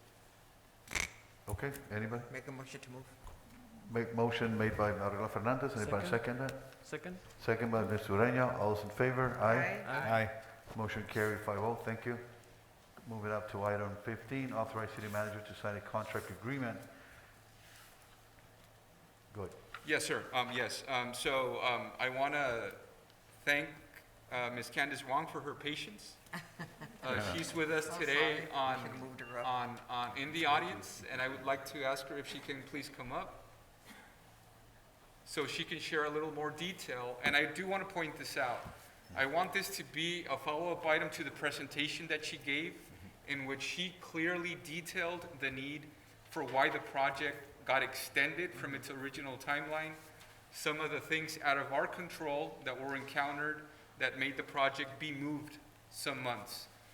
In essence, what this item is that it reflects what she presented, but now contractually, we need to get it on the table. I probably said, Candace, what you were going to say, but I mean, just please.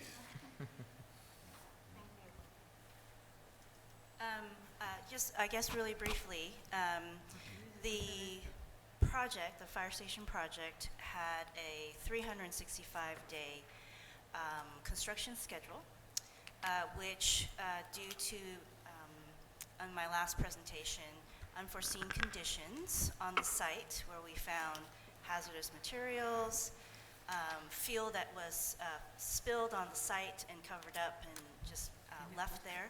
So when we went there to do work, we encountered these hazardous materials. Had to have a specialty consultant come in, grab samples, test them, and then advise us as to what the appropriate means of removal would be. So we had 3 instances of that. And so with that, it delayed the project because the contractor cannot work while hazardous materials are on site. They have to protect their staff and their subconsultants as well, or subcontractors as well. And so the removal work was done just with the removal company being on site. And so after the site is cleared, then the contractor can remobilize and start work again. We also had the delicate task of keeping the fire department and police department emergency communications running while we were trying to delicately put up the new communication towers, which you can see, and take the old one down. And so there was a lot of work that had to be done sequentially or consecutively, and it couldn't be rushed, and specialty parts had to be ordered by the city's consultant to actually put the right equipment up. So those are some of the major causes of delay. There's little things here and there that, may have caused a day or two, but the construction team has adjusted to kind of absorb those days, but we can't ask them to absorb major, stops of work for them. And so that has extended the construction period to about February 2022. Now, our contract is tied to the same 365 days, the design team, architects and engineers. And so we have to contractually amend our contract as well to align with what's happening with construction. And so as of August 1st, we should have stopped working, but you can't stop working when there's construction. Otherwise, you cause even more problems. And so we took the approach of keeping the project rolling while doing our paperwork to get it in front of Chief Avila and the city manager so that they can approve our contract extension. And so we're extending Tenover Studio as the architect, our whole engineering team as well. and the services of Paragon inspection for our project inspector. So those are all the groups that are included in our request before you tonight. So completion is around late February then? Probably, Is yeah. that what we're We looking at? actually haven't presented what we call an architectural supplemental instruction. We want to repair the parking lot near where the fire admin is. It was never designed to hold the weight of, loaded fire trucks with water. And so if you walk over there, you can see how the pavement's all broken up and in terrible condition. So we have to repair that. And that was something that we hadn't anticipated in the original project because, when you design a project, you stay within your property lines, and that is a separate property. And so we knew that it had to happen, and we would take care of it, during construction. So it may extend a little beyond February because they have to redo all the pavement there. And if we're going to redo the pavement, we're going to fix some ADA compliance issues that we've noticed over there as well. So could we say April? Oh, spring of 2022 for sure. Yes. Okay. Yeah. Thank you for the report. Thank you. A ver, You're welcome. Thank you. Anybody else? excuse me, does the contract amendment amended have any cost? Miguel, or you? Sorry. What was the question? Additional Sí, construction. ¿Tiene? It's other contract, no? It's additional services. Yes, it is. With the write-up, there are additional costs, yes. And that's a good question, Councilwoman Romo. I do want to point out on that line that we still would be not only within budget, Yeah. but also within some of the other thresholds that we've identified in which there's going to be some contingency money, that contingency money, as we would want, would be reinvested into the project. So just to make sure that you keep us informed and, just in the way of, how we're progressing, there is no, well, we can't really predict, right? But no prospective issues coming up because most of the structure, where you could find issues like the one that you encounter during construction, there's nothing else that you can foresee that might continue to delay that project? At this time, there are no unforeseen conditions or issues that we've encountered. You usually encounter those when you dig in the ground, and that's where we found all our issues, with the exception of the public safety communications, which was just a delicate, maneuver by the construction team and vendors. And so we're out of the ground. You can see the project. We have plaster on our building now, and they're working now, starting to work on the interiors, getting the drywall up and taped and light fixtures put in. That's the next few weeks of work. So there's not a lot of unforeseen there. All the materials have been ordered. There's a few things that still need to be delivered that are at subcontractors' yards that will be delivered when it's the appropriate time for the materials to be installed. Like the ape doors have been ordered. They're on the subcontractor site. They'll be here in probably 2 weeks, and you'll see the doors be installed. Okay. So we can't foresee the future, but we don't see any issues. Thank you. Looking forward to a grand opening soon.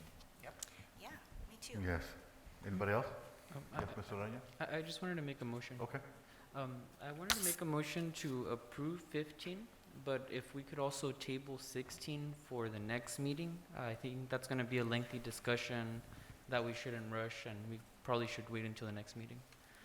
So there's two items. We gotta go one first. So item 7, first off, I know 16. Councilman Ureña made a motion. Could we just, for the sake of this item, can we wrap it up with a second Right. and a vote? Oh, sí. Right. Por supuesto, por supuesto. Okay, So is there a move- second? Right, so is that seconded? Romo seconded? All those in favor? Aye. Aye. Okay, on item 16, it would also be, I would second the recommendation from Councilman Ureña. It's going to be a lengthy discussion as it pertains to 17. It's the appointment of the resident commissioner for the Housing Authority. This is a resident commissioner, which is separate from the other appointments you've made. The gentleman that provided his application is someone that's been there already. Right. This is a 2-year renewal. So if that's something that you could consider, it would be beneficial for the. So we're tabling item 16? No, my motion was just on 16, to table Yeah. 16. 17, we're still handling. Yeah, so if you want to take my statement as a presentation of 17, you Yes. guys can make a determination. Okay, good. I would, I make a nomination, what's it? Motion. Mr. Rolando? I'll second Rosie's motion. Hold on. Ms. Not Ms. 16. Raviola Fernandez is making a motion. 17. We have a motion on the table for item 16 to table it to the next meeting. Right? And Need a Ms. second. Romo seconded it. Ms. Oh, Romo I see, seconded. I see. Okay. So, no, Yes. we already voted on that. 17. No, that's fine, that's fine. Okay. 16 has been addressed, there's a second by Ms. Romo to table it to the next meeting. Okay. And 17. Everybody's in favor of that. Yes. Everyone's in favor of that, right? Ms. Got it? Former Mayor Rosie Fernandez made a motion on 17. I will second that motion. Ureña. Yes. Okay. Ahora votar. Second by Ureña. And then no discussion, we'll vote on it. All those in favor, aye? Aye. Aye. Aye. Rosie? And that's 5-0. Thank you. Future item for agenda item. Yeah. Just, if we could, just consider that Dia de la Revolución for that special board meeting, because it's time sensitive. Okay, that's what, that November? Noviembre 20. November 3rd? Yeah. Oh, no, for the special one, for the one that we're gonna have on the border opening. Oh, the food truck that you were talking about, or? No, what I'm saying is that For if we could, November 20. for the press conference, if we could also just have a brief item so we can give direction to start putting that event together. Okay. Did you share it? We can definitely sort that out. Yeah, he can. Okay, he can- muy bien, that's Ms. it. Romo? Okay, I like the next week, the special board meeting. No? Or no? No, we are going to, like I mentioned, we are going to have that event.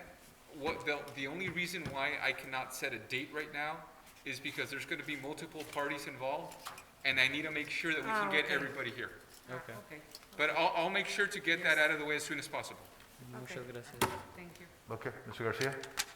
I just want to ask you, Miguel, if you can bring something on code enforcement around our city with properties that have been abandoned or neglected, just to make sure that what's the plan, how can we address that, those issues, and if you can just bring something as to where we stand. Would you mind if we do that as an informational item? Yes, I just want to hear Okay. where we stand and who's doing that, or if it is my understanding, I think for our brief conversation that we had before, that there was a company, so bring all the backup on that, or background. As a matter of fact, Director Thailand is already working on that, so we'll have something. Okay, appreciate it. I second that item. Yes, Okay. yes, I would, update on Cordova Park, absolutely. Correct. Yes, okay? yes. And maybe some of the other parks But as well. that is pending, right? The Cordova It's Park pending project? because there were some materials that were delayed in getting to us that halted the progress of the project. And that's because of just supply. That's limited right now on certain things, but Lily has that on her radar, and she plans to give that update. Okay, thank you. And the bank. Give it, yes. I think we've been saying, I think we gave them over a year. Oh, my God. What happened with the report of all the commissioners? I would be more than happy to provide an update on that. Gabby, Ms. Romo, are you okay with Gabby and I prepping something in writing, and we can share it with the 5 of you? Yeah. Okay. Sure. Okay. Okay, anything else? No? Okay, I make a motion to adjourn, second. Second. Second by Romo, all those in favor, aye? Aye. Meeting adjourned. Thank you.